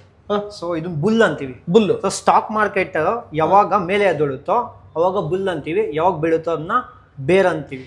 ಸೊ ಬಿದ್ದೋಗ್ತಾ ಇರುವಾಗ ಬೇರಿಶ್ ಅಂತೀವಿ. ಗೂಳಿ ಗುಮ್ಮುತ್ತಾ ಇದೆ ಅಂದ್ರೆ ತಲೆ ಎತ್ತಿ ನಿಲ್ತಿರುತ್ತೆ, ಗುಮ್ಮುತ್ತೆ ಅಂತ ಅರ್ಥ. ಮಾರ್ಕೆಟ್ ಇವಾಗ ಬಿದ್ದಿರುತ್ತೆ, ಮುಂದೆ ಗುಮ್ಮಕ್ಕೆ ಸ್ಟಾರ್ಟ್ ಮಾಡುತ್ತೆ, ಗುಮ್ಮುತ್ತೆ. ಓಕೆ, ಇದು ಕೂಡ ಸರ್ ನಮ್ಮ ಆಫೀಸ್ ಕ್ಯಾಬಿನ್ ಇದು. ಟ್ರೈನಿಂಗ್ ಕೊಡ್ತಾರೆ. ಸೊ ಇದು ನನ್ನ ಕ್ಲಾಸ್ ರೂಮು. ಸೊ ಈ ಕ್ಲಾಸ್ ರೂಮಲ್ಲೇ ಟೀಚ್ ಮಾಡ್ತೀನಿ, ನೀವು ನೋಡಿರ್ತೀರಾ. ಸೊ ಸುಮಾರು ಸ್ಟೂಡೆಂಟ್ಸ್ ಇಲ್ಲಿ ಕಲ್ತ್ಕೊತಾ ಇರ್ತಾರೆ. ಓಕೆನಾ. ಸೊ ಇಲ್ಲಿ ಕ್ಲಾಸ್ ರೂಮು, ಅದು ನನ್ನ ಪ್ಯಾನಲ್ಲು. ಸೊ ಮೊದಲೆಲ್ಲ ಲ್ಯಾಪ್ಟಾಪಲ್ಲಿ ಎಲ್ಲ ಟೀಚ್ ಮಾಡ್ತಾ ಇದ್ವಿ, ಇವಾಗ AI ಡಿಜಿಟಲ್ ಪ್ಯಾನಲ್ ಇದು. ಪ್ಯಾನಲ್ ಒಂದ್ಸರಿ ತೋರಿಸಿ. ಅಂದರೆ ಏನು ಸ್ಪೆಷಲ್ ಇದರಲ್ಲಿ? ಓಕೆ ಸಿ, ಮೊದಲಾದರೆ ಲ್ಯಾಪ್ಟಾಪ್ನ ಕನೆಕ್ಟ್ ಮಾಡ್ಕೊಬೇಕಿತ್ತು, ಒಂದು ಡೆಸ್ಕ್ಟಾಪ್ ಕನೆಕ್ಟ್ ಮಾಡ್ಕೊಬೇಕು. ಇವಾಗ ಫುಲ್ AI ಇದು, AI ಪ್ಯಾನಲ್ಲು. ಸೊ ಈ ಪ್ಯಾನಲ್ಲು ಡೈರೆಕ್ಟ್ ಚಾರ್ಟ್ಸ್ ಇಲ್ಲೇ ಬರುತ್ತೆ. ಸೊ ನಾನು ಎಕ್ಸ್ಪ್ಲೇನ್ ಮಾಡುವಾಗ ಇಲ್ಲಿ ಲ್ಯಾಪ್ಟಾಪಲ್ಲಿ ಓದ್ತಾ ಇದ್ದರೆ ಅಲ್ಲಿ ಬರ್ತಾಯಿತ್ತು ಮೊದಲು, ಇವಾಗ ಏನಿಲ್ಲ. ಈ ಲ್ಯಾಪ್ಟಾಪಲ್ಲಿ ಇದನ್ನು ಇಂಟ್ರಾಕ್ಟಿವ್ ಪ್ಯಾನಲ್ ಅಂತೀವಿ. ಇಂಟ್ರಾಕ್ಟಿವ್ ಪ್ಯಾನಲಲ್ಲೇ ಎಲ್ಲ ಬರುತ್ತೆ. ನಂಗೆ ಚಾರ್ಟ್ ಬೇಕಾಗಿರುತ್ತೆ ರೀಡಿಂಗಿಗೆ ತೋರ್ಸೋಕ್ಕೆ. ಓಕೆನಾ. So red candle, green candle ಅಂದರೆ ಏನು, ಸೊ EMI ಹೆಂಗೆ ಹಾಕೋದು, ಪ್ರೈಸ್ ಆ್ಯಕ್ಷನ್ ಅಂದರೆ ಏನು. ಸೊ ನೆಕ್ಸ್ಟ್ ಬರಿಬೋದು ನಾನು ಏನಾದರೂ. ಫಾರ್ ಎಕ್ಸಾಂಪಲ್ ಇವಾಗ ನಥಿಂಗ್ ಬಟ್ ಏನಾದರೂ ಬರೀಬೇಕು, ಲೈಕ್ ಬೋರ್ಡ್ ಥರ. ಸೊ ಸ್ಟಾಕ್ ಮಾರ್ಕೆಟ್ ಬರೀಬೋದು, ಇನ್ವೆಸ್ಟಿಂಗ್. ಸೊ ನಾನು ಏನು ಬೇಕಾದರೂ ಟೀಚ್ ಮಾಡ್ಬೋದು ಇಲ್ಲಿ. ಸೂಪರ್. ಸೊ ಬೈ ಆ್ಯಂಡ್ ಕಾಸ್ಟ್ಲಿನಾ ಸರ್ ಇದು? ಸರ್ ಇದೇನು ಅಷ್ಟು ಕಾಸ್ಟ್ ಏನಾಗಲ್ಲ. So maximum 1 lakh to 1.5 lakhs ಇರುತ್ತೆ. ಎಲ್ಲರಿಗೂ ನೀಡಿರಲ್ಲ, ಮತ್ತೆ ಇದನ್ನ ಹೋಗಿ ತೊಗೊಂಡು ಹಾಕ್ಕೊಂಡೋದು ಚಾಟ್ ನೋಡೋದು. ಇದೆಲ್ಲ ಮ್ಯಾಗ್ನೆಟ್ ಪೆನ್ನು? ಹಾಂ sir, pen magnate. So just ಇಷ್ಟೇ? ಸೊ ಜಸ್ಟ್ ಇಷ್ಟು ಬಿಟ್ಕೊಂಡು ತೆಗಿಯೋದು ಅಷ್ಟೇ ಇದು. ಓಕೆನಾ. ಟೆಕ್ನಾಲಜಿ ಬಂದಿದೆ. ಇಲ್ಲೇ ನಾವೇನು ಮಾಡ್ಬೋದು ಅಂದರೆ ಬರಿಬೋದು, ಪ್ಲಸ್ ಅಲ್ಲೇ ನಾವು ಚಾರ್ಟ್ನ ಓಪನ್ ಮಾಡ್ಕೊಬೋದು. ಬೋರ್ಡ್ ಕಮ್ AI ಚಾರ್ಟ್ನ ಇಲ್ಲೇ ಓಪನ್ ಮಾಡ್ಕೊಬೋದು ಸರ್. ಇದರಲ್ಲಿ ಪ್ರತಿಯೊಂದು ಟ್ರೇಡಿಂಗ್ ನಾನು ಹೇಳ್ಕೊಟ್ಟು ಟೀಚ್ ಮಾಡೋಕ್ಕೆ ಇದು panel. Writing board come panel ಎರಡೂ ಸರ್ ಇದು. ಸೂಪರ್. ಇಲ್ಲಿರ್ತಕ್ಕಂಥ ಪ್ರತಿಯೊಂದು ಸ್ಟೂಡೆಂಟ್ಸ್ಗೂ ಕೂಡ ಈ ಬೋರ್ಡ್ ಮುಖಾಂತರ ಟ್ರೈನಿಂಗ್ ಕೊಡ್ತಾರೆ. ಈ ಬೋರ್ಡು ಟ್ರಾನ್ಸ್ಪರೆಂಟ್ ಆಗಿ ಪ್ರತಿಯೊಬ್ಬರಿಗೂ ಡಿಸ್ಪ್ಲೇ ಆಗುತ್ತೆ, ಅಲ್ಲಿವರೆಗೂ ಡಿಸ್ಪ್ಲೇ ಆಗುತ್ತೆ. ಓಕೆ. ಟ್ರಾನ್ಸ್ಪರೆಂಟ್ ಆಗಿ ಏನೇ ಕ್ವಶನ್ ಇದ್ರೂ ಕೂಡ ಇಲ್ಲೇ ಡಿಸ್ಕಷನ್ಸ್ ಆಗುತ್ತೆ. ಇಲ್ಲೇ ಡಿಸ್ಕಷನ್ಸ್ ಆಗುತ್ತೆ. ಡಿಸ್ಕಷನ್ ರೂಮ್ ನಿಮ್ಗೆ ಆಲ್ರೆಡಿ ತೋರಿಸಿದ್ದೀನಿ. ಇಲ್ಲಿ ಕ್ಲಾಸ್ ಮಾಡ್ತೀವಿ, ಅಲ್ಲೇನೇ ಡೌಟ್ಸ್ ಇದ್ರೆ ಒಬ್ಬೊಬ್ರಿಗೆ ಒಂದೊಂಥರ ಇಂಡಿವಿಜುವಲ್. ಕೆಲವ್ರಿಗೆ ಕೇಳಕ್ಕೆ ನಾಚಿಕೆ ಆಗಿರುತ್ತೆ, ಸರ್ ಎಲ್ಲರ ಮುಂದೆ ಕೇಳೋಕ್ಕಾಗಲ್ಲ, ಬೇರೆ ಥರ ಬನ್ಬೋದು. ಸೊ ಬನ್ನಿ ಸರ್, ನಾನು ಕ್ಯಾಬಿನ್ ತೋರಿಸ್ತೀನಿ ನಿಮ್ಗೆ ಇವಾಗ. ಕೋಟ್ಯಾಧಿಪತಿಯ ಇದು ನನ್ನ ಕ್ಯಾಬಿನ್. ಓಕೆನಾ. ಸೊ ನನ್ನ ಕಂಟ್ರಿ ಅಂದರೆ ನನಗೆ ನನ್ನ ಕಂಟ್ರಿ ಅಂದರೆ ತುಂಬ ಇಷ್ಟ. ಸೊ ನನ್ನ ಕಂಟ್ರಿ ಅದಕ್ಕೆ ಎಂಬ್ಲಮ್ ಇಟ್ಕೊಂಡಿದ್ದೀನಿ. ಓಕೆ. ನನ್ನೊಂದು ಡ್ರೀಮು ಪ್ಯಾರಿಸ್ಗೆ ಹೋಗಬೇಕು ಅಂತ. ಸೊ ಚಿಕ್ಕ ಡ್ರೀಮು ಪ್ಯಾರಿಸ್ಗೆ. ಸೊ ಮದುವೆ ಮಾಡ್ಕೊಂಡಿರೋ ಹುಡುಗಿ ಜೊತೆ ಹೋಗಬೇಕು ಅಂತ. Super sir, all the best. ನೀವು ಅನ್ಕೊಂಡ್ರೆ ಕನ್ಸಲ್ಲ ನನಸಾಗಲಿ. ನಮ್ಗೆ ಬಂದಿರೋ ಅವಾರ್ಡು, ಓಕೆ. ಸೊ ಟ್ರೇಡಿಂಗ್ ಬಂದಿರೋ award 2024 most innovative trading coach ಅಂತ. ಸೊ ಇದು ನಿಮ್ಗೆ ಗೊತ್ತು, ಇದು ನನ್ನ ಬುಕ್ಸು. ಅವಾಗ rich dad poor dad. So first ದುಡ್ಡು ಮಾಡಬೇಕಂದ್ರೆ ದುಡ್ಡಿರೋ ಥರ ಥಿಂಕ್ ಮಾಡಬೇಕು. ಓಕೆನಾ. Rich dad poor dad one of the best book. And think and grow rich. ಇನ್ನು ನಾನು ಟ್ರೇಡಿಂಗ್ ಮಾಡೋಕ್ಕೆ ಪ್ರೈಸ್ ಆ್ಯಕ್ಷನ್, ಇನ್ನು ಬುದ್ಧ, ಇನ್ನು ನಿಮ್ಗೆ ಗೊತ್ತಿರುತ್ತೆ ಏನಕ್ಕೆ ಇಟ್ಕೊಂಡಿರ್ತಾರೆ ಅಂತ ಎಲ್ಲರೂ. ಕೋಟಿ ಕುಬೇರರಾಗಬೇಕು ಅಂತ. ಇನ್ನು ನಾನು ಡೈಲಿ ಬಂದು ದೇವ್ರಿಗೆ ನಮಸ್ಕಾರ ಮಾಡಿಕೊಂಡು ಆಮೇಲೆ ಸೀಟ್ ಮೇಲೆ ಕೂತ್ಕೊತೀನಿ ಸರ್. ಸೂಪರ್. ಸೊ ಇದು ಯಾರು ಕಸ್ಟಮರ್ಸ್ ಬಂದರೆ ಕೂತ್ಕೊಳ್ಳಿ ಸರ್, ನೀವು ಕೂತ್ಕೊಂಡು ದಯವಿಟ್ಟು ನೀವು ಕೂತ್ಕೊಳ್ಳಿ ನಿಮ್ಮ ಒಂದು ಸ್ಥಾನದಲ್ಲಿ. ಸೊ 27 ವರ್ಷನಾ ನಿಮಗೆ? ಎಸ್ ಸರ್, 27 ವರ್ಷ. 27 ವರ್ಷದಲ್ಲಿ ನಿಜವಾಗ್ಲೂ ಕೋಟ್ಯಾಧಿಪತಿ ಆದ್ರ? ಎಷ್ಟು ವರ್ಷದಲ್ಲಿ ಆದ್ರಿ ಸರ್? 8 digit ಫಿಗರಲ್ಲಂತೂ ಇದ್ದೀವಿ. ಫಿಗರ್ಸ್ ಹೇಳೋಕ್ಕಾಗಲಿ 8 digit ಫಿಗರಲ್ಲಂತೂ ಇದೀವಿ ಸರ್. ಓಕೆ. ಅಂದರೆ ಎಷ್ಟು ವರ್ಷದ ಶ್ರಮ ಸರ್ ಇದು? ಇದು ಅಟ್ಲೀಸ್ಟ್ ಒಂದು 7-8 years ಶ್ರಮ ಸರ್. 7 to 8 years ಜನಕ್ಕೆ ಒಂದು ದಿವಸದಲ್ಲಿ ಸಿಕ್ಕಿರೋದು ಇಷ್ಟು ಚಿಕ್ಕ ವಯಸ್ಸಿಗೆ ಏನು ಅಂತ. ನಾನು 20 ವರ್ಷ ಇದ್ದಂಗೆ ಸ್ಟಾಕ್ ಮಾರ್ಕೆಟ್ಗೆ ಬಂದು ಕಲಿತಾ ಇದ್ದಿದ್ದು. ಯಾರು ಏನು ಬೇಕಾದರೂ ಆಗ್ಬೋದು ಸರಿ. 27 ವರ್ಷಕ್ಕೆ ಆಗ್ಬೋದು ಅಂತೇನಿಲ್ಲ. ಕೆಲವ್ರು ನೋಡಿದ್ದೀರಾ 14 ವರ್ಷಕ್ಕೆ 15 ವರ್ಷಕ್ಕೆ ಹೈ ಟ್ಯಾಲೆಂಟೆಡ್ ಪರ್ಸನ್ಸ್ ಇರ್ತಾರೆ. ನೀವು ನೋಡಿದ್ರೆ ಮೊನ್ನೆ ಯಾರೋ ಕ್ರಿಕೆಟಲ್ಲಿ ನೋಡ್ತಾ ಇದ್ದೆ, IPL ಅಲ್ಲಿ 16 ವರ್ಷ ಹುಡುಗ 6 ಹೊಡಿತಾ ಇದ್ದ ಅಂತ. ಸೂರ್ಯವಂಶಿ ಅಂತ ಬೇಜಾನ್ ಇರ್ತಾರೆ. 14 ವರ್ಷ ಮೆಡಿಕಲ್ ಕ್ಲಿಯರ್ ಮಾಡೋ ಕೆಪಾಸಿಟಿ ಕೆಲವ್ರಿಗೆ ಇರುತ್ತೆ, ಇಂಜಿನಿಯರಿಂಗ್ ಮಾಡೋ ಕೆಪಾಸಿಟಿ ಇರುತ್ತೆ. ಹಂಗೆ ಯಾರು ಏನು ಬೇಕಾದರೂ ಆಗ್ಬೋದು. Age is just A number ಅಷ್ಟೇ. 65 ವರ್ಷದಲ್ಲೂ KFC ಸ್ಟಾರ್ಟ್ ಮಾಡಿ ಸಕ್ಸಸ್ ಆಗಿರೋರು ಇದ್ದಾರೆ. ಲೇಟಾಗಿ ಸ್ಟಾರ್ಟ್ ಮಾಡಿದೆ ಅಂತ ಏನು ಭಯ ಪಡಬೇಕಾಗಿರೋ ಅವಶ್ಯಕತೆ ಇಲ್ಲ. KFC ಸ್ಟಾರ್ಟ್ ಆಗಿದ್ದು ಯಾವಾಗ? 65 ಏಜಲ್ಲಿ. ಇವತ್ತು ಸಕ್ಸಸ್ ಅಲ್ಲಿ ಇಲ್ವಾ? ಇದ್ದಾರೆ. ಸೊ ನಾನು ನಿಮ್ಮ ಜೊತೆ ಮಾತಾಡ್ತಿರ್ಬೇಕಾದ್ರೆ ಒಬ್ರು ನೆನಪಾದ್ರು. ಈ ಏನು ನಾವು KGF ಬಾಬು ಅಂತ ಕರಿತೀವಿ, ಗುಜಿ ಬಾಬು ಅಂತ ಕರಿತೀವಿ. ಆ ಬಾಬು ಅವ್ರು ಹೇಳ್ತಾರೆ 1000 ಮಾಡೋದು ತುಂಬಾ ಕಷ್ಟ, 1000ದಿಂದ ಲಕ್ಷ ಮಾಡೋದು ಕಷ್ಟ, ಲಕ್ಷದಿಂದ ಕೋಟಿ ಮಾಡೋದು ಇನ್ನೂ ದೊಡ್ಡ ಕಷ್ಟ, ಬಟ್ ಕೋಟಿ ಮಾಡೋದ್ರಿಂದ ಇನ್ನೊಂದು ಕೋಟಿ ಇಷ್ಟರಲ್ಲಿ ಮಾಡ್ಬೋದು ಅಂತಾರೆ. ಸತ್ಯನಾ ಇದು? ಸರ್, ಅದೇ ಕಾಂಪೌಂಡಿಂಗ್ ಬೆನಿಫಿಟ್ ಅಂತೀವಿ. 1 ಲಕ್ಷ ಮಾಡಬೇಕಂದ್ರೆ ತುಂಬ ಒದ್ದಾಡಬೇಕು. 1 ಕೋಟಿ ಮಾಡಬೇಕಂದ್ರೆ ತುಂಬ ವರ್ಷ ಬೇಕು. ಆಮೇಲೆ ಕೋಟಿಯಿಂದ ಕೋಟಿ ಮಾಡೋದು ಈಸಿ ಸರ್. ಯಾಕಂದರೆ ಕಾಂಪೌಂಡಿಂಗ್ ಬೆನಿಫಿಟ್ ಅನ್ನೋದು ನಿಮ್ಗೆ ಅಲ್ಲಿ ಬರುತ್ತೆ. ಕೋಟಿಯಿಂದ ಕೋಟಿಗೆ ಆರಾಮಾಗಿ ಕುತ್ಕೊಂಡು ಕೋಟಿಯಿಂದ ಕೋಟಿ ಟ್ರಾನ್ಸಾಕ್ಷನ್ ಮಾಡ್ಬೋದು. ಅದು ವೆರಿ ಈಸಿ. ಕೋಟಿ ಅನ್ನೋದು ನಾವು ಫಸ್ಟ್ ಸ್ಟೆಪ್ ಅಂದ್ಕೊಂತೀವಲ್ಲ, 99 ಸ್ಟೆಪ್ಸು. ಆ ಕೋಟಿ ಆದಮೇಲೆ ಅದೇ ಕರ್ಕೊಂಡು ಹೋಗುತ್ತೆ ನಮ್ಮ 100. ಸ್ಟಾಕ್ ಮಾರ್ಕೆಟಲ್ಲಿ ಸಾಧ್ಯನಾ ಇದೆಲ್ಲ? ಸ್ಟಾಕ್ ಮಾರ್ಕೆಟಲ್ಲಿ ಸಾಧ್ಯ ಸರ್. ನಿಮ್ಗೆ ಬೇಜಾನ್ ಎಕ್ಸಾಂಪಲ್ಸ್ ಇದೆ. ರಾಕೇಶ್ ಜುನ್ವಾಲಾ ಅವರು ಇದ್ದಾರೆ, ವಿಜಯ್ ಕೇಡಿ ಅವರು ಇದ್ದಾರೆ, ರಾಧಾಕೃಷ್ಣ ದಮಾನಿ ಅವರು ಇದ್ದಾರೆ, ವಿಪ್ರೋ ಪ್ರೇಮ್ಜಿ ಅವರು ಇದ್ದಾರೆ. ಇದೆಲ್ಲ ಸ್ಟಾಕ್ ಮಾರ್ಕೆಟಲ್ಲಿ ಸಾಧ್ಯ. ಬಟ್ ನಮ್ಮ ಇಂಡಿಯನ್ಸ್ಗೆ ಏನಾಗಿದೆ ಅಂದರೆ ಸ್ಟಾಕ್ ಮಾರ್ಕೆಟು ಕಲಿಸಿಲ್ಲ ಅಷ್ಟೇ. ನೀವು ಯಾರನ್ನಾದ್ರೂ USA ಮಾರ್ಕೆಟ್ಗೆ ಹೋಗಿ 61% ಅಷ್ಟು ಸ್ಟಾಕ್ ಮಾರ್ಕೆಟ್ ಇನ್ವೆಸ್ಟರ್ಸ್ ಇದ್ದಾರೆ. ನಮ್ಮ ಇಂಡಿಯಾದಲ್ಲಿ ಇಲ್ಲ. ಒಂದು ಆಪಲ್ ಶೇರು ನಮ್ಮ ಇಂಡಿಯಾನ ಅವ್ರು 20 ವರ್ಷ ಕೊಂಡ್ಕೊಳೋಷ್ಟು ಅವ್ರ ಹತ್ರ ದುಡ್ಡಿದೆ. ಯಾರ ಹತ್ರ? ಸ್ಟಾಕ್ ಮಾರ್ಕೆಟಲ್ಲಿ USA ಅವ್ರ ಹತ್ರ. ಅದಕ್ಕೆ ಅವ್ರು ಅಷ್ಟು ಸ್ಟ್ರಾಂಗ್ ಇರೋದು. ನಮ್ಮ ಇಂಡಿಯನ್ ಮಾರ್ಕೆಟಲ್ಲಿ ಇಟ್ಕೊಂಡು ಹೋಗಿ ಎಲ್ಲ ಚೀಟಿಗಳು ದುಡ್ಡು, ಬ್ಯಾಂಕು ಅವು ಇವು ಅಲ್ಲಿ ಇಟ್ಟಿರ್ತೀವಿ. ಅದಕ್ಕೆ ಡಿಜಿಟಲ್ ಆಗು ಬೆಳೆಯಲ್ಲ ನಾವು. ಪ್ಲಸ್ ನಮ್ಮ ಕಂಪನಿಗಳು ಸ್ಟ್ರಾಂಗ್ ಆಗಿ, ಕಂಪನಿಗೆ ದುಡ್ಡು ಬಂದರೆ ತಾನೇ ಕಂಪನಿ ಬೇರೆಯವ್ರು ಕಾಂಪಿಟೇಷನ್ ಕೊಡೋಕ್ಕೆ ನಮಗೆ ಇಂಡಿಯಾದಲ್ಲಿ ಆಗುತ್ತೆ. ಇವಾಗ ನಾನು ನಿಮ್ಮ ಕಂಪನಿ ಮೇಲೆ ಇನ್ವೆಸ್ಟ್ ಮಾಡ್ತಾ ಇದ್ದೀನಿ. ಒಂದು 100 ಜನ ಇನ್ವೆಸ್ಟ್ ಮಾಡಿದ್ರೆ ನೀವು ಅವ್ರಿಗೆ ಕಾಂಪಿಟೇಷನ್ ಆಗಿ ಹೋಗಿ ಕೊಡ್ಬೋದು. ಯಾರು ಇನ್ವೆಸ್ಟರ್ಸ್ ಇಲ್ಲ, ನೀವೇ ಬಡ್ಕೊತಿದ್ರೆ ಎಲ್ಲಿ ಕಾಂಪಿಟೇಷನ್ ಬರುತ್ತೆ, ಎಲ್ಲಿ GDP ಗ್ರೋತ್ ಇರುತ್ತೆ? ಸರ್, ಮೈನ್ GDP ಗ್ರೋತ್ ಆಗಬೇಕಂದ್ರೆ stock market is the primary market. ಇದು ಒಂಥರ ಮದರ್ ಇದ್ದಂಗೆ. ಮಾರ್ಕೆಟ್ ಬೀಳ್ತಾ ಇದ್ರೆ ಯಾವುದು ಕಂಟ್ರಿ ಒಳ್ಳೇದಲ್ಲ. ಯಾಕೆ ವಾರ್ ಸಿಚುವೇಶನ್ ಆದಾಗ ಮಾರ್ಕೆಟ್ ಬೀಳುತ್ತೆ ಅಂತ ಥಿಂಕ್ ಮಾಡಿ ಒಂದ್ಸಲ. Market is the primary. ಅದಕ್ಕೆ ಚೆನ್ನಾಗಾದಾಗ ಯಾಕೆ ಮಾರ್ಕೆಟ್ ಚೆನ್ನಾಗಾಗುತ್ತೆ? Market is the mother. Yes sir, ನಿಮ್ಮ ಜೊತೆ ಮಾತಾಡೋದ್ರ ಜೊತೆ ನಾನು ಇಲ್ಲಿ ಬರೋದಕ್ಕಿಂತ ಮುಂಚೆ ಕೆಲವೊಂದು ಪ್ರಶ್ನೆಗಳನ್ನ ಕೇಳಬೇಕಂತಲೇ ಕೆಲವೊಂದು ಪಾಯಿಂಟ್ ಔಟ್ ಮಾಡ್ಕೊಂಡು ಬಂದಿದ್ದೀನಿ. ಸೊ ಎಲ್ಲ ಪ್ರಶ್ನೆಗಳನ್ನ ಕೇಳ್ತೀನಿ. ಸೊ ಉತ್ತರಿಸೋದಕ್ಕೆ ನೀವು ರೆಡಿನಾ? ಸರ್, ನಾನು ಏನೇ ಕ್ವಶನ್ ಕೇಳಲಿ ಉತ್ತರಿಸೋಕ್ಕೆ ನಾನು ರೆಡಿ. ಸರ್, ಏನಕ್ಕಂದ್ರೆ ಎಷ್ಟೋ ಜನಕ್ಕೆ ಮೋಟಿವೇಶನ್ ಆದರೆ ಇನ್ನೂ ಎಷ್ಟೋ ಜನಕ್ಕೆ ಈ ಸ್ಟಾಕ್ ಮಾರ್ಕೆಟ್ ಹೇಗೆ ಕಲಿಬೇಕು, ಸೊ ಅದನ್ನು ಕಲಿಯೋದಕ್ಕೆ ಸುಮಾರು 1000 ಟ್ಯುಟೋರಿಯಲ್ಸ್ಗಳಿದಾವೆ. ಟ್ರೇಡಿಂಗ್ ಅಪ್ಗೆ ಏನಕ್ಕೆ ಬರಬೇಕು, ಸೊ ಇಲ್ಲಿ ನೀವು ಏನೆಲ್ಲ ಹೇಳ್ಕೊಡ್ತೀರಾ? ಸೊ ಕೆಲವೊಂದು ಅದಕ್ಕೆ ಸಂಬಂಧಪಟ್ಟಿರ್ತಕ್ಕಂಥ ಪ್ರಶ್ನೆಗಳಿದಾವೆ. ಯಾಕಂದ್ರೆ ನೀವೇನಾದ್ರೂ ಸ್ಟಾಕ್ ಮಾರ್ಕೆಟ್ ಅಲ್ಲಿ ಟ್ರೇಡಿಂಗ್ ಮಾಡಬೇಕು ಅಂತ ಏನಾದ್ರು ನೀವು ಕನ್ಸು ಕಟ್ಟಿದ್ರೆ ಅದ್ರ ಬಗ್ಗೆ ಕೆಲವು ನಿಮ್ಮ ಮನಸ್ಸಲ್ಲಿ ನೋಡ್ತಕ್ಕಂಥ ಪ್ರಶ್ನೆಗಳನ್ನ ನಾನು ನನ್ನ ಮನಸ್ಸಿಗೆ ಅನ್ಸಿರ್ತಕ್ಕಂಥ ಕೆಲವು ಪ್ರಶ್ನೆಗಳನ್ನ ಪಾಯಿಂಟ್ ಔಟ್ ಮಾಡ್ಕೊಂಡ್ ಬಂದಿದ್ದೀನಿ. ಸರ್, ಕೆಲವು ಪ್ರಶ್ನೆಗಳನ್ನ ಕೇಳ್ತೀನಿ. ನಾನು ಎಲ್ಲಾ ಪ್ರಶ್ನೆಗಳಿಗೂ ಉತ್ತರ ಮಾಡ್ತೀನಿ. ಯಾರೇ ಸ್ಟೂಡೆಂಟ್ಸ್ ಬಂದ್ರು ಇದೇ ತರ ಕ್ವಶನ್ಸ್ ಕೇಳಿ ನಾನು ಉತ್ತರ ಮಾಡ್ತೀನಿ. ಸೊ ದಯವಿಟ್ಟು ನೀವು ಕೂತ್ಕೊಂಡು ಆರಾಮಾಗಿ ನಮಗೆ ಆನ್ಸರ್ ಮಾಡ್ತಾ ಹೋಗಿ ಸರ್. ನಾವು ಕೇಳ್ತಾ ಹೋಗಿ. Thank you sir. Naveen sir, ಹಾಗಾದ್ರೆ ರೆಡಿ ಇದ್ದೀರಾ ನನ್ನ ಕೆಲವು ಪ್ರಶ್ನೆಗಳಿಗೆ ಉತ್ತರ ಕೊಡೋದಕ್ಕೆ? ಎಸ್ ಸರ್, ನೀವೇನು ಬೇಕಾದರೂ ಕೇಳಿ, ಅದಕ್ಕೆ ಉತ್ತರ ಕೊಡ್ತೀನಿ. ಯಾರು ಸ್ಟೂಡೆಂಟ್ಸ್ ಬಂದರೂ ಇದೇ ಥರ ಉತ್ತರ ಕೊಡ್ತೀನಿ, ನೀವು ಬಂದರೂ ಇದೇ ಥರ ಉತ್ತರ ಕೊಡ್ತೀನಿ ಸರ್. ಕೇಳಿ ಸರ್, ದಯಮಾಡಿ. ಸರ್, ನನ್ನ ಮೊದಲನೇ ಪ್ರಶ್ನೆನೇ, ಸಾಮಾನ್ಯ ಮನುಷ್ಯ ಕೂಡ ಸ್ಟಾಕ್ ಮಾರ್ಕೆಟ್ನಲ್ಲಿ ಹಣ ಮಾಡ್ಬೋದಾ? ನಿಜವಾಗ್ಲೂ ಮನಿ ಮಾಡ್ಬೋದಾ ಅದರಲ್ಲಿ ಅಂತ ನನ್ನ ಮೊದಲನೇ ಪ್ರಶ್ನೆ. ಸರ್, ಯಾರು ಬೇಕಾದರೂ ಮಾಡ್ಬೋದು. ಇದು ಇನ್ನೂ 10ನೇ ಕ್ಲಾಸ್ ಬಂದಿಲ್ಲ ಅಂದರೂ ಒಬ್ಬ ರೈತರು, ಒಬ್ಬ ಸಾಮಾನ್ಯ ಕುಟುಂಬದವರು, ಮಿಡ್ಲ್ ಕ್ಲಾಸ್ ಫ್ಯಾಮಿಲಿಯವರು, ಇದು ಬರೀ ಹಣವಂತರಿಗೆ ಇರೋವಂಥ ಮಾರ್ಕೆಟ್ ಅಲ್ಲ, ಎಲ್ಲರಿಗೂ ಇರೋವಂಥ ಮಾರ್ಕೆಟ್. 10ನೇ ಕ್ಲಾಸ್ ಫೇಲ್ ಆಗಿರೋರು ಕೂಡ ನೀಟಾಗಿ ಇದರಲ್ಲಿ ಇನ್ವೆಸ್ಟ್ ಮಾಡ್ಬೋದು, ಟ್ರೇಡ್ ಮಾಡ್ಬೋದು ಸರ್. ಸೊ ಮಾಡ್ಬೋದು ಅಂತ ಹೇಳ್ತೀರಿ? ಯಾರು ಬೇಕಾದ್ರೂ ಬೇಕಾದ್ರೂ ಮಾಡ್ಬೋದು. ಡಿಪೆಂಡ್ ಆನ್ ನಿಮ್ಮ ಹತ್ರ ದುಡ್ಡು ಎಷ್ಟಿದೆಯೋ. ಸೊ ಡಿಪೆಂಡ್ ಆನ್ ಅದ್ರ ಸ್ಟ್ರಾಟಜೀಸ್. ಯಾರು ದುಡ್ಡು ಇವಾಗ 25,000 ಇರೋರ್ಗೆ ಒಂದು ಸ್ಟ್ರಾಟಜಿ ಇರುತ್ತೆ, 1 ಲಕ್ಷ ಇರೋರಿಗೆ, 10 ಲಕ್ಷ ಇರೋರಿಗೆ ಡಿಫ್ರೆಂಟ್ ಸ್ಟ್ರಾಟಜೀಸ್ ಇರುತ್ತೆ. ಯಾರು ಬೇಕಾದ್ರೂ ಮಾಡ್ಬೋದು ಸರ್. ಬಟ್ ಜನ ಯಾಕೆ ಟ್ರೇಡಿಂಗ್ನಲ್ಲಿ ಲಾಸ್ ಆಗ್ತಾರೆ? ಇದು ಪ್ರತಿಯೊಬ್ಬರಿಗೂ ಕೂಡ ಲಾಸ್ ಆಗ್ತೀವಪ್ಪ ಅನ್ನೋದು ಒಂಥರ ಭಯದ ವಿಚಾರ. ಯಾಕೆ ಟ್ರೇಡಿಂಗ್ನಲ್ಲಿ ಲಾಸ್ ಆಗ್ತಾರೆ? ಸರ್, ಇವಾಗ ಡ್ರೈವಿಂಗ್ ಬಂದರೆ ಮಾತ್ರ ಹೈವೇಗೆ ಎತ್ಕೊಂಡು ಹೋಗಿ ಪ್ರಾಕ್ಟೀಸ್ ಮಾಡಬೇಕು. ಕೆಲವ್ರು ಏನು ಮಾಡ್ತಾರೆ, ಡ್ರೈವಿಂಗೇ ಬಂದಿರಲ್ಲ, ಸೊ ಸ್ಟಾಕ್ ಮಾರ್ಕೆಟಲ್ಲಿ ಈಸಿಯಾಗಿ ಬರ್ಬೋದು ಅಂತ ಬಂದ್ಬಿಡ್ತಾರೆ. ಬರೋದೊಂದೇ ಅವ್ರಿಗೆ ಕಾಲ್ ಬೈ ಪುಟ್ ಬೈ. ಅದರಲ್ಲಿ ಕಾಲ್ ಆಪ್ಷನ್ಸ್ ಎಲ್ಲು, ಪುಟ್ ಆಪ್ಷನ್ಸ್ ಎಲ್ಲು, technical analysis, fundamental analysis, price action, support resistance ಅಂದರೆ ಏನು, ಮೈನಾಗಿ ಆಪ್ಷನ್ ಗ್ರೀಕ್ಸ್ ಅಂದರೆ ಏನು, ಟೀಟಾ ಡಿ ಕೆ ಹೆಂಗಾಗುತ್ತೆ, ATM OTM ಅಂದರೆ ಏನು, ಇವೆಲ್ಲ ತಿಳ್ಕೊಬೇಕು ಸರ್. ಅಂದರೆ ನೀಟಾಗಿ ಡ್ರೈವಿಂಗ್ ತಿಳ್ಕೊಂಡು ಕಾರ್ನ ಹೈವೇಗೆ ಎತ್ಕೊಂಡು ಬರಬೇಕು. ನಿಮಗೂ ತೊಂದರೆ ಆಗಲ್ಲ, ಬೇರೆಯವ್ರಿಗೂ ತೊಂದರೆ ಆಗಲ್ಲ. ಏನೂ ಬರ್ದಿರಾ ಕಾರ್ನ ಎತ್ಕೊಂಡ್ಬಂದು ನಾನು ಡ್ರೈವಿಂಗು ಹೈವೇಲಿ ಕಲಿತೀನಿ ಅಂದರೆ ಪಕ್ಕದಲ್ಲಿರೋರ್ಗೂ ಆಕ್ಸಿಡೆಂಟ್ ಆಗುತ್ತೆ, ನಿಮಗೂ ಆಕ್ಸಿಡೆಂಟ್ ಆಗುತ್ತೆ. ಸೊ ನೀವು ಹೇಳಿದ್ರಿ ಸಾಮಾನ್ಯ ಜನರು ಕೂಡ ಸ್ಟಾಕ್ ಮಾರ್ಕೆಟ್ನಲ್ಲಿ ಹಣ ಮಾಡ್ಬೋದು ಅಂತ Yes, ಹೇಳ್ಬಿಟ್ಟು sir. ಸರ್, ಈಗ ಸಾಮಾನ್ಯ ಜನರು ಕೂಡ ಸ್ಟಾಕ್ ಮಾರ್ಕೆಟಲ್ಲಿ ದುಡ್ಡು ಮಾಡ್ಬೋದು ಅಂತ ಹೇಳಿದ್ರಿ. Yes, sir. ಈಗ ಬಿಗಿನರ್ಸು ಕೂಡ ಇಂಟ್ರಾಡೇನಲ್ಲಿ ಟ್ರೇಡಿಂಗ್ ಮಾಡ್ತಾ ಅದು ರಿಸ್ಕ್ ಅನ್ಸುತ್ತಾ ಅಥವಾ ರಿಸ್ಕ್ ಅನ್ಸಲ್ಲ, ಇದ್ರ ಬಗ್ಗೆ ಹೇಳ್ತೀರಾ? ಸರ್ ಎಲ್ಲಾನು ರಿಸ್ಕೆ. ನೀವು ಒಂದು ಆಚೆ ಬಿಸ್ನೆಸ್ ಮಾಡ್ತೀರಾ ರಿಸ್ಕೆ, ಓಕೆ ಟ್ರೇಡಿಂಗ್ ಮಾಡ್ತೀರಾ ರಿಸ್ಕೆ. ಕ್ಯಾಲ್ಕುಲೇಟಿವ್ ರಿಸ್ಕ್ ಬೇರೆ, ರಿಸ್ಕ್ ಬೇರೆ. ಜನಕ್ಕೆ ಏನು 100 ರೂಪಾಯಿನೂ ಕಳ್ಕೊಳಕ್ಕೆ ರೆಡಿ ಇರ್ತಾರೆ. ನಿಮ್ಮ ಹತ್ರ 100 ರೂಪಾಯಿ ಇದ್ದರೆ 1 ರೂಪಾಯಿ ಕಳ್ಕೊಳಕ್ಕೆ ಮಾತ್ರ ರೆಡಿ ಇರಬೇಕು, 2 ರೂಪಾಯಿ ಗೇನ್ ಮಾಡೋ ಕೆಪಾಸಿಟಿ ಇರಬೇಕು ಇಂಟ್ರಾಡೇ ಟ್ರೇಡಿಂಗಲ್ಲಿ. ನೀವೇನು ಮಾಡ್ತೀರಾ, 100 ರೂಪಾಯಿ ಹಾಕಿದ್ದೀರಾ ಕ್ಯಾಪಿಟಲ್ ಅಂದರೆ 100 ರೂಪಾಯಿ ಕಳ್ಕೊಳಕ್ಕೆ ರೆಡಿ ಇರ್ತಾರೆ. ದೆರ್ ಈಸ್ ಅ ರಿಸ್ಕ್, ಅದು ಬೇರೆ. There is a calculative risk. Calculative risk ಇಟ್ಕೊಂಡು ಟ್ರೇಡಿಂಗ್ ಮಾಡಿ ಅಂತ ನಾನು ಸಜೆಸ್ಟ್ ಮಾಡ್ತೀನಿ. ಟ್ರೇಡಿಂಗ್ ಮಾಡ್ಬೋದು, ಬಟ್ ಎಲ್ಲರೂ ಟ್ರೇಡಿಂಗ್ ಮಾಡೋಕ್ಕಾಗಲ್ಲ.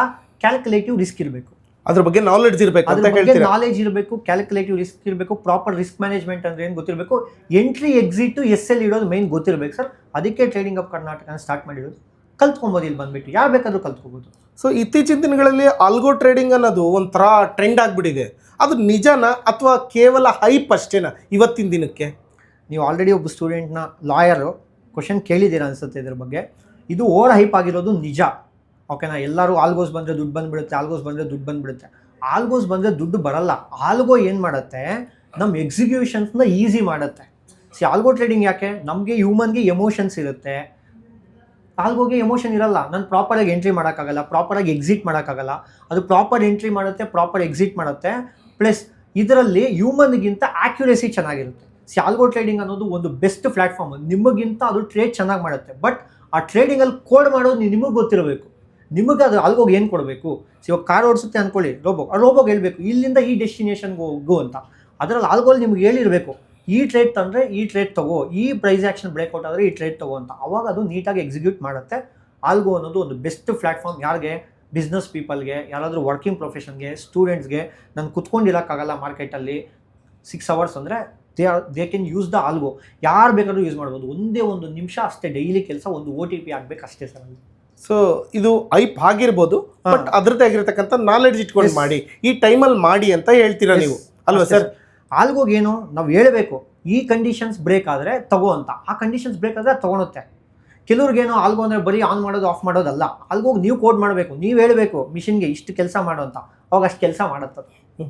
ಇತ್ತೀಚಿನ ದಿನಗಳಲ್ಲಿ ರಿಟೈರ್ಡ್ ಆಗಿರ್ತಕ್ಕಂಥ ಪರ್ಸನ್ ಇಂದ ಹಿಡಿದು ಮ್ಯೂಚುವಲ್ ಫಂಡ್ ಅಂತ ಬಾಯಲ್ಲಿ ಬರುತ್ತೆ ಅವ್ರ ಬಾಯಲ್ಲಿ. ಸೊ ನಿಜವಾಗ್ಲೂ ಮ್ಯೂಚುವಲ್ ಫಂಡು ಶ್ರೀಮಂತರಾಗಿ ಮಾಡ್ತಾವ ಅಥವಾ ಸೇಫ್ಟಿಗೆ ಅಷ್ಟೇನಾ? ಅದು ನಮ್ಮ ದುಡ್ಡು ಸೇಫ್ ಆಗಿರ್ಬೇಕಪ್ಪ, ಹಾಗಾದ್ರೆ ಮ್ಯೂಚುವಲ್ ಫಂಡ್ಗೆ ಹಾಕಿ. ಇಲ್ಲ ಮ್ಯೂಚುವಲ್ ಫಂಡ್ಗೆ ಹಾಕಿದ್ರೆ ನಿಜವಾಗ್ಲೂ ಶ್ರೀಮಂತರಾಗ್ತಾರಾ? ಇದೊಂದು ಯಕ್ಷ ಪ್ರಶ್ನೆ ಇರುತ್ತೆ ಎಲ್ರಿಗೂ ಕೂಡ. ಇದ್ರ ಬಗ್ಗೆ ಏನು ಹೇಳ್ತೀರಾ? ಅಡ್ವರ್ಟೈಸ್ಮೆಂಟ್ಸಲ್ಲಿ ನೀವು ನೋಡಿರ್ತೀರಾ, ಮ್ಯೂಚುವಲ್ ಫಂಡ್ ಸಹಿ ಹೇ, ಬಟ್ ಲಾಸ್ಟಲ್ಲಿ ಒಂದು ಹೇಳ್ತಾರೆ ಏನಂತ, they are the subject to the market risks ಅಂತ. ದ ಗ್ರೇಟ್ ರಾಧಾಕೃಷ್ಣ ದಮಾನಿಯಿಂದ ಹಿಡಿದು ವಾರೆನ್ ಬಫೆಟ್ಟಿಂದ ಹಿಡಿದು ರಾಕೇಶ್ ಜುಂಜುನ್ವಾಲಾ ಅವರೆಲ್ಲ ಮಾಡಿರೋದು. ರಾಕೇಶ್ ಜುಂಜುನ್ವಾಲಾ ಅವರು 5,000 ಸ್ಟಾರ್ಟ್ ಮಾಡಿ 40,000 ಕೋಟಿ ದುಡ್ಡು ಮಾಡಿದ್ದಾರೆ. ಅದು ಎಲ್ಲಿ ಅಂದರೆ ಸ್ಟಾಕ್ ಮಾರ್ಕೆಟಲ್ಲೇ. ಯಾರು ಬೇಕಾದ್ರೂ, ಯಾರು ಮ್ಯೂಚುವಲ್ ಫಂಡ್ಸು ಸರ್ ನನಗೆ ಕಾರ್ ಓಡ್ಸೋಕ್ಕೆ ಬರಲ್ಲ, ನನ್ನ ಹತ್ರ ಕಾರ್ ಇದೆ, ಆ ಕಾರ್ ಓಡ್ಸೋಕ್ಕೆ ಬರ್ದಿರೋ ಟೈಮಲ್ಲಿ ನಾನೇನು ಮಾಡ್ತೀನಿ, ಒಂದು ಡ್ರೈವರ್ನ ಹೈರ್ ಮಾಡ್ತೀನಿ. ಡ್ರೈವರು ನನ್ನ ಕಾರಲ್ಲಿ ಡ್ರೈವ್ ಮಾಡ್ತಾನೆ, ನಾನು ಸೇಫಾಗಿ ಕರ್ಕೊಂಡು ಹೋಗ್ತಾನೆ. ಸೊ ಮ್ಯೂಚುವಲ್ ಫಂಡ್ಸ್ ಅನ್ನೋದು ಯಾರಿಗೆ ಸ್ಟಾಕ್ ಮಾರ್ಕೆಟಲ್ಲಿ ಅನಾಲಿಸಿಸ್ ಮಾಡೋಕ್ಕೆ ಗೊತ್ತಿಲ್ವೋ ಅವ್ರಿಗೆ ಮ್ಯೂಚುವಲ್ ಫಂಡ್ಸ್ ಸೇಫು. ನಿಮ್ಮ ಗೋಲ್ಸ್ ಏನೇನಿದೆಯೋ ಅದು ಎಲ್ಲ ಸ್ಟಾಕ್ ಮಾರ್ಕೆಟಿಂದ ನಿಮಗೆ ಬರುತ್ತೆ. ಫೈನಾನ್ಷಿಯಲ್ ಲಿಟ್ರಸಿ ಸಿಗುತ್ತೆ. ಇದು ಜಸ್ಟ್ ಸೇಫ್ ಗೇಮ್ ಅಲ್ಲ, ಇದು ಒಂಥರ ವೆಲ್ತ್ ಜನರೇಟಿಂಗ್ ಮಿಷಿನ್ ಅಂತ ಹೇಳಕ್ಕೆ ಇಷ್ಟಪಡ್ತೀನಿ ಸರ್ ಕರ್ನಾಟಕ ಜನತೆಗೆ. ಈ ಸ್ಟಾಕ್ ಮಾರ್ಕೆಟಲ್ಲಿ ಆ ಸಬ್ಜೆಕ್ಟು ಸ್ಟಾಕ್ ಮಾರ್ಕೆಟ್ ಅಂದರೆ ಅದ್ರ ಅಂಡರಲ್ಲಿ ಸಿಕ್ಕಾಬಿಟ್ಟೆ ಸಬ್ಜೆಕ್ಟ್ಗಳು ನೋಡ್ತಾ ಇದ್ದೀವಿ. ಹಾಗೆ ನನಗೆ ಕನ್ಫ್ಯೂಸ್ ಆಗ್ತಾ ಇದೆ. ಹಾಗಾದರೆ ಬಿಗಿನರ್ಸ್ ಏನು ಕಲಿಬೇಕು ಸ್ಟಾಕ್ ಮಾರ್ಕೆಟಿಗೆ ಬರೋದಕ್ಕಿಂತ ಮುಂಚೆ? ಸರ್ ಬಿಗಿನರ್ಸು ಫಸ್ಟ್ ಕಲಿಬೇಕಾಗಿರೋದು ಮ್ಯೂಚುವಲ್ ಫಂಡ್ಸು, SIPಸು, SWP, STP. ನೆಕ್ಸ್ಟ್ ಕಲಿಬೇಕಾಗಿರೋದು ಫಂಡಮೆಂಟಲ್ಸು. ನೆಕ್ಸ್ಟ್ ಕಲಿಬೇಕಾಗಿರೋದು ಪ್ರೈಸ್ ಆ್ಯಕ್ಷನು. ಅದರ ಆಮೇಲೆ ಸಬ್ ಟಾಪಿಕ್ಸ್ ಬರುತ್ತೆ. ನಾನು ಟ್ರೇಡಿಂಗ್ ಮಾಡಬೇಕಾ, ಇದನ್ನೇ ಫುಲ್ ಟೈಮಾಗಿ ತೊಗೊಬೇಕಾ, ಇಲ್ಲ ನಾನು ಇದರಲ್ಲಿ ಪ್ಯಾಸಿವ್ ಇನ್ಕಮ್ ಮಾಡಬೇಕಾ. ಫುಲ್ ಟೈಮ್ ಅನ್ನೋದು ಟ್ರೇಡಿಂಗು, ಪ್ಯಾಸಿವ್ ಇನ್ಕಮ್ ಅನ್ನೋದು ನನ್ನ ಇನ್ವೆಸ್ಟ್ಮೆಂಟು. ಇದರಲ್ಲಿ 100 ಥರ ಟಾಪಿಕ್ಸ್ ಇರುತ್ತೆ. ಆ ಒಂದೊಂದೇ ಟಾಪಿಕ್ನ ಹೇಳ್ಕೊಡೋಕ್ಕೆ ಟ್ರೇಡಿಂಗ್ ಹಬ್ ಬ್ಯಾಂಗ್ಳೂರ್ ಸಂಸ್ಥೆನ ನಾನು ಸ್ಟಾರ್ಟ್ ಮಾಡಿರೋದು. ಬರೀ ನಿಮ್ಮ ಸರ್ಕಲ್ ಎಲ್ಲಾದರೂ ಹೋದರೆ ಒಂದು ಪಾರ್ಟಿ ಮಾಡ್ತಿರಲ್ಲ, 6,000ದಲ್ಲಿ ನಾನು ಕೋರ್ಸ್ನ ಹೇಳ್ಕೊಡ್ತೀನಿ. ನೀವೇನಾದರೂ ಈ ಚಾನಲ್ನ ಸಬ್ಸ್ಕ್ರೈಬ್ ಮಾಡಿ ಬಂದರೆ ನಿಮ್ಗೆ 500 ರೂಪೀಸ್ ಡಿಸ್ಕೌಂಟ್ ಕೊಡ್ತೀನಿ ಸರ್ ಅಂತ ಹೇಳೋಕ್ಕೆ ಇಷ್ಟಪಡ್ತೀನಿ ಕರ್ನಾಟಕ ಜನತೆಗೆ. ಅಂದರೆ ನೀವು ಇಷ್ಟೆಲ್ಲ ಹೇಳ್ತಾ ಇದ್ದೀರಲ್ಲ, ಈಗ ನಂಗೆ ಸ್ಟಾರ್ಟ್ ಮಾಡೋದಕ್ಕೆ ಎಷ್ಟು ಹಣ ಬೇಕು ಸರ್ ನನಗೆ? ಸರ್ ಫಸ್ಟು ನಾಲೆಜ್ ಇದ್ದರೆ ಆಮೇಲೆ ಹಣ. ಓಕೆ, ಫಸ್ಟ್ ನಾಲೆಜ್ ಇರಬೇಕು ನಿಮಗೆ. ಇವಳ ಪ್ರಕಾರ 6,000 ರೂಪಾಯಿ ನಿಮ್ಮದು ಟ್ರೈನಿಂಗ್ ಫೀಸ್. ನಾನು ಹೇಳೋದು ಫಸ್ಟ್ ನೀವು ನಾಲೆಜ್ ತಿಳ್ಕೊಳ್ಳಿ, ಆಮೇಲೆ ನಿಮ್ಮ ರಿಸ್ಕ್ ತಿಳ್ಕೊಳ್ಳಿ. ನೀವು ಎಲ್ಲಕ್ಕೆ ಪ್ಲ್ಯಾನ್ ಮಾಡ್ತಾ ಇದ್ದೀರಾ ಸರ್? 2 ಥರ. ಕೆಲವ್ರು ಹೇಳ್ತಾರೆ ನಾನು 20 ವರ್ಷ ಇನ್ವೆಸ್ಟ್ ಮಾಡ್ತೀನಿ ಅಂತ, ಕೆಲವ್ರು ಹೇಳ್ತಾರೆ 10 ವರ್ಷ, ಕೆಲವ್ರು ಹೇಳ್ತಾರೆ ಸರ್ ನಾನು 30 ವರ್ಷ ಇನ್ವೆಸ್ಟ್ ಮಾಡ್ತೀನಿ. ಗೋಲ್ ಬೇಸ್ಡ್ ಇನ್ವೆಸ್ಟಿಂಗ್ ಅಂತೀವಿ, ಇದನ್ನು ಫೈರ್ ಕ್ಲಾಸಸ್ ಅಂತೀವಿ. What is mean by fire ಅಂದರೆ ಫೈನಾನ್ಷಿಯಲ್ ಇಂಡಿಪೆಂಡೆನ್ಸ್ ರಿಟೈರ್ ಅರ್ಲಿ ಅಂತೀವಿ. ಯಾರ್ಯಾರಿಗೆ ಏನೇನು ಪ್ಲ್ಯಾನ್ ಮಾಡ್ತೀವೋ ಆ ಪ್ಲ್ಯಾನ್ ಪ್ರಕಾರ ನೀವು ಕಲ್ತ್ಕೊಳ್ಳಿ, ನೀವು ಇನ್ವೆಸ್ಟ್ ಮಾಡಿ ಅಂತ ಹೇಳ್ತೀನಿ. ಯಾರು ಬೇಕಾದ್ರೂ ಕಲಿಬೋದು ಸರ್. ಈವನ್ ನಿಮ್ಮ ಹತ್ರ 1000 ರೂಪಾಯಿ ಇದ್ದರೂ ಕೂಡ ನೀವು ಸ್ಟಾಕ್ ಮಾರ್ಕೆಟಲ್ಲಿ ಇನ್ವೆಸ್ಟ್ ಮಾಡ್ಬೋದು, ಇಂಡಿಯನ್ ಮಾರ್ಕೆಟಲ್ಲಿ ಮಾಡ್ಬೋದು, USA ಮಾರ್ಕೆಟಲ್ಲಿ. ಜನ ಆ್ಯಪಲ್ ಯೂಸ್ ಮಾಡ್ತಾರೆ, ಅದರಲ್ಲಿ ಯೂಸ್ ಮಾಡ್ಬೋದು. ನೀವು ಮುಖೇಶ್ ಅಂಬಾನಿ ಜೊತೆ ಬಿಸ್ನೆಸ್ ಮಾಡಬೇಕಾ, ಸ್ಟಾಕ್ ಮಾರ್ಕೆಟಲ್ಲಿ ಮಾಡ್ಬೋದು. ಅದಾನಿ ಜೊತೆ ಮಾಡ್ಬೋದಾ, ಮಾಡ್ಬೋದು. ಆದಿತ್ಯ ಬಿರ್ಲಾ ಅವ್ರ ಜೊತೆ ಮಾಡಬೇಕಾ, ಮಾಡ್ಬೋದು. ಅದು ಸ್ಟಾಕ್ ಮಾರ್ಕೆಟ್ ಒಂದೇ. ನೀವು ಹೇಳೋ ಪ್ರಕಾರ ನನ್ಗೆ ಅರ್ಥ ಇರೋದು ಬರೀ ಟ್ರೇಡಿಂಗ್ ಅಷ್ಟೇ ಅಲ್ಲ, ಅದರಲ್ಲಿ ಸ್ಮಾರ್ಟ್ ಟ್ರೇಡಿಂಗ್ ಅನ್ನೋದೇ ಬಹಳ ಇಂಪಾರ್ಟೆಂಟ್. SMC ಅಂತಾರೆ, ಸ್ಮಾರ್ಟ್ ಮನಿ ಕಾನ್ಸೆಪ್ಟ್ ಅಂತ. ಅದು ವೆರಿ ವೆರಿ ಇಂಪಾರ್ಟೆಂಟ್. SMCನ ಕಲ್ತ್ಕೊಳ್ಳಿ, ಸ್ಮಾರ್ಟ್ ಮನಿ ಕಾನ್ಸೆಪ್ಟ್. ನೀವು ಹೇಳೋ ಪ್ರಕಾರ ಗ್ಯಾಂಬ್ಲಿಂಗಿಗೂ ಸ್ಮಾರ್ಟ್ ಟ್ರೇಡಿಂಗಿಗೂ ಏನು ವ್ಯತ್ಯಾಸ ಸರ್? ಸ್ಮಾರ್ಟ್ ಟ್ರೇಡಿಂಗು ಗ್ಯಾಂಬ್ಲಿಂಗ್ ಏನು ಡಿಫ್ರೆನ್ಸ್ ಅಂದರೆ, ನಿಮ್ಮ ಹತ್ರ 10,000 ಇರುತ್ತೆ, ಡೈಲಿ ನಾನು 1,000 ರೂಪಾಯಿ ಮಾಡ್ತೀನಿ ಅನ್ನೋದು ಗ್ಯಾಂಬ್ಲಿಂಗು. 10% ದಿನಕ್ಕೆ ರಿಟರ್ನ್ಸ್ ತೆಗೆಯೋದು ಎಲ್ಲಾದರೂ ಸಾಧ್ಯನಾ? ನಿಮ್ಮ ಬೇರೆ ಬೇರೆ ಯೂಟ್ಯೂಬ್ ಚಾನಲ್ಸಲ್ಲಿ ತಮ್ನೇಲ್ಸಲ್ಲಿ ನೋಡ್ಬೋದು, ಯೂಸಿಂಗ್ 10,000 ಕ್ಯಾಪಿಟಲ್ 10,000 ಪ್ರಾಫಿಟ್ ಅಂತ. ಇದು ಗ್ಯಾಂಬ್ಲಿಂಗು. ಏನು ಬಿಸ್ನೆಸ್ ಮೈಂಡ್ಸೆಟ್ ಇರಬೇಕು. ನನ್ನ ಹತ್ರ 1 ಲಕ್ಷ ಇದೆ, ನಾನು 3% 4% ದುಡಿತೀನಿ. ನಮ್ಮ ಅಕಾಡೆಮಿಗೆ ಯಾರು ಬನ್ನಿ ಅಂದರೆ, ಯಾರಾದರೂ ಬಿಸ್ನೆಸ್ ಮ್ಯಾನ್ಸ್ ನೋಡ್ತಿದ್ರೆ, ಯಾರು ಬಿಸ್ನೆಸ್ ಕಲಿಬೇಕು ಅಂತಿದ್ರೆ ಅವ್ರು ಬನ್ನಿ. 1 ಲಕ್ಷದಲ್ಲಿ ಯಾರಾದರೂ 1 ಲಕ್ಷ ಮಾಡ್ತೀನಿ ಅಂದರೆ ದಯಮಾಡಿ ನಾನೇ ಹೇಳ್ತೀನಿ, ಇಲ್ಲಿ ಬರೋಕ್ಕೆ ಹೋಗ್ಬಿಡಿ, ಬೇರೆ ಹತ್ರ ಹೋಗಿ ಕಳ್ಕೊಳ್ಳಿ. ಲಾಸ್ಟಲ್ಲಿ ನಿಮ್ಗೆ ಸಿಗುತ್ತೆ ಟ್ರೇಡಿಂಗ್ ಹಬ್ ಕರ್ನಾಟಕ ಅನ್ನೋ ಆಪ್ಷನ್ನು. ಅವಾಗ ಬಂದಿರ್ತೀರಾ, ದುಡ್ಡು ಇರಲ್ಲ. ಇಲ್ಲಿ ಸೇಫ್ ಇನ್ವೆಸ್ಟ್ಮೆಂಟ್ಸು. 1 ರೂಪಾಯಿ ಗೈನ್ ಮಾಡೋದು ಕಲ್ತ್ಕೊಳ್ಳಿ, 100 ರೂಪಾಯಿ ಲಾಸ್ ಮಾಡೋದಲ್ಲ. 1 ರೂಪಾಯಿ ಗೈನ್ ಮಾಡಿ, ಕನ್ಸಿಸ್ಟೆನ್ಸಿಯಾಗಿ ಗೈನ್ ಮಾಡಿ, ಲಾಸ್ ಮಾಡ್ತಾ ಹೋಗ್ಬೇಡಿ ಅಂತ ಕರ್ನಾಟಕ ಜನತೆಗೆ ಹೇಳಕ್ಕೆ ಇಷ್ಟಪಡ್ತೀನಿ ಸರ್. ಸೊ ಹಾಗಾಗಿ ಗ್ಯಾಂಬ್ಲಿಂಗಿಗೆ ಹೋಲಿಸ್ಬೇಡಿ, ಹೋಲಿಸ್ಬೇಡಿ. ಗ್ಯಾಂಬ್ಲಿಂಗ್ ಅಲ್ಲ ಇದು. 1 ಲಕ್ಷದಲ್ಲಿ ಎಷ್ಟು ಮಾಡ್ಬೇಕು ಅಷ್ಟು ಮಾತ್ರ ಮಾಡಬೇಕು. 1 ಲಕ್ಷಕ್ಕೆ 1 ಲಕ್ಷ ಮಾಡ್ತೀನಿ ಅನ್ನೋ ಭ್ರಮೆ ಬೇಡ. ಅದು ಗ್ಯಾಂಬ್ಲಿಂಗಿಗೆ ಓಕೆ ಅನ್ಬೋದು. ಅಲ್ವಾ ಸರ್? Yes sir. ಊಟ ನಮ್ಗೆ ಎಷ್ಟು ಸೇರುತ್ತೆ ಅಷ್ಟೇ ಸರ್ ಸೇರೋದು. ಅತಿಯಾಗಿ ಮಾಡಿದಾಗ ಏನನ್ಸುತ್ತೆ, ಅದು ಬಾಡಿಗೂ ಒಳ್ಳೇದಲ್ಲ, ಮಾರ್ಕೆಟ್ಗೂ ಒಳ್ಳೇದಲ್ಲ. ಈ ಸುಮ್ಮನೆ 10 ಲಕ್ಷದಲ್ಲಿ ನಾನು ದಿನಕ್ಕೆ 10 ಲಕ್ಷ ಮಾಡ್ತೀನಿ, 1 ಲಕ್ಷದಲ್ಲಿ 1 ಲಕ್ಷ ಮಾಡ್ತೀನಿ, ಇದೆಲ್ಲ ಗ್ಯಾಂಬ್ಲಿಂಗೆ. Yes, 91% are in loss because of this gambling mindset. But 91% ನೋಡ್ತಾ ಇದ್ದೀರಾ, ನೀವು 9% ನೋಡ್ತಿಲ್ಲ.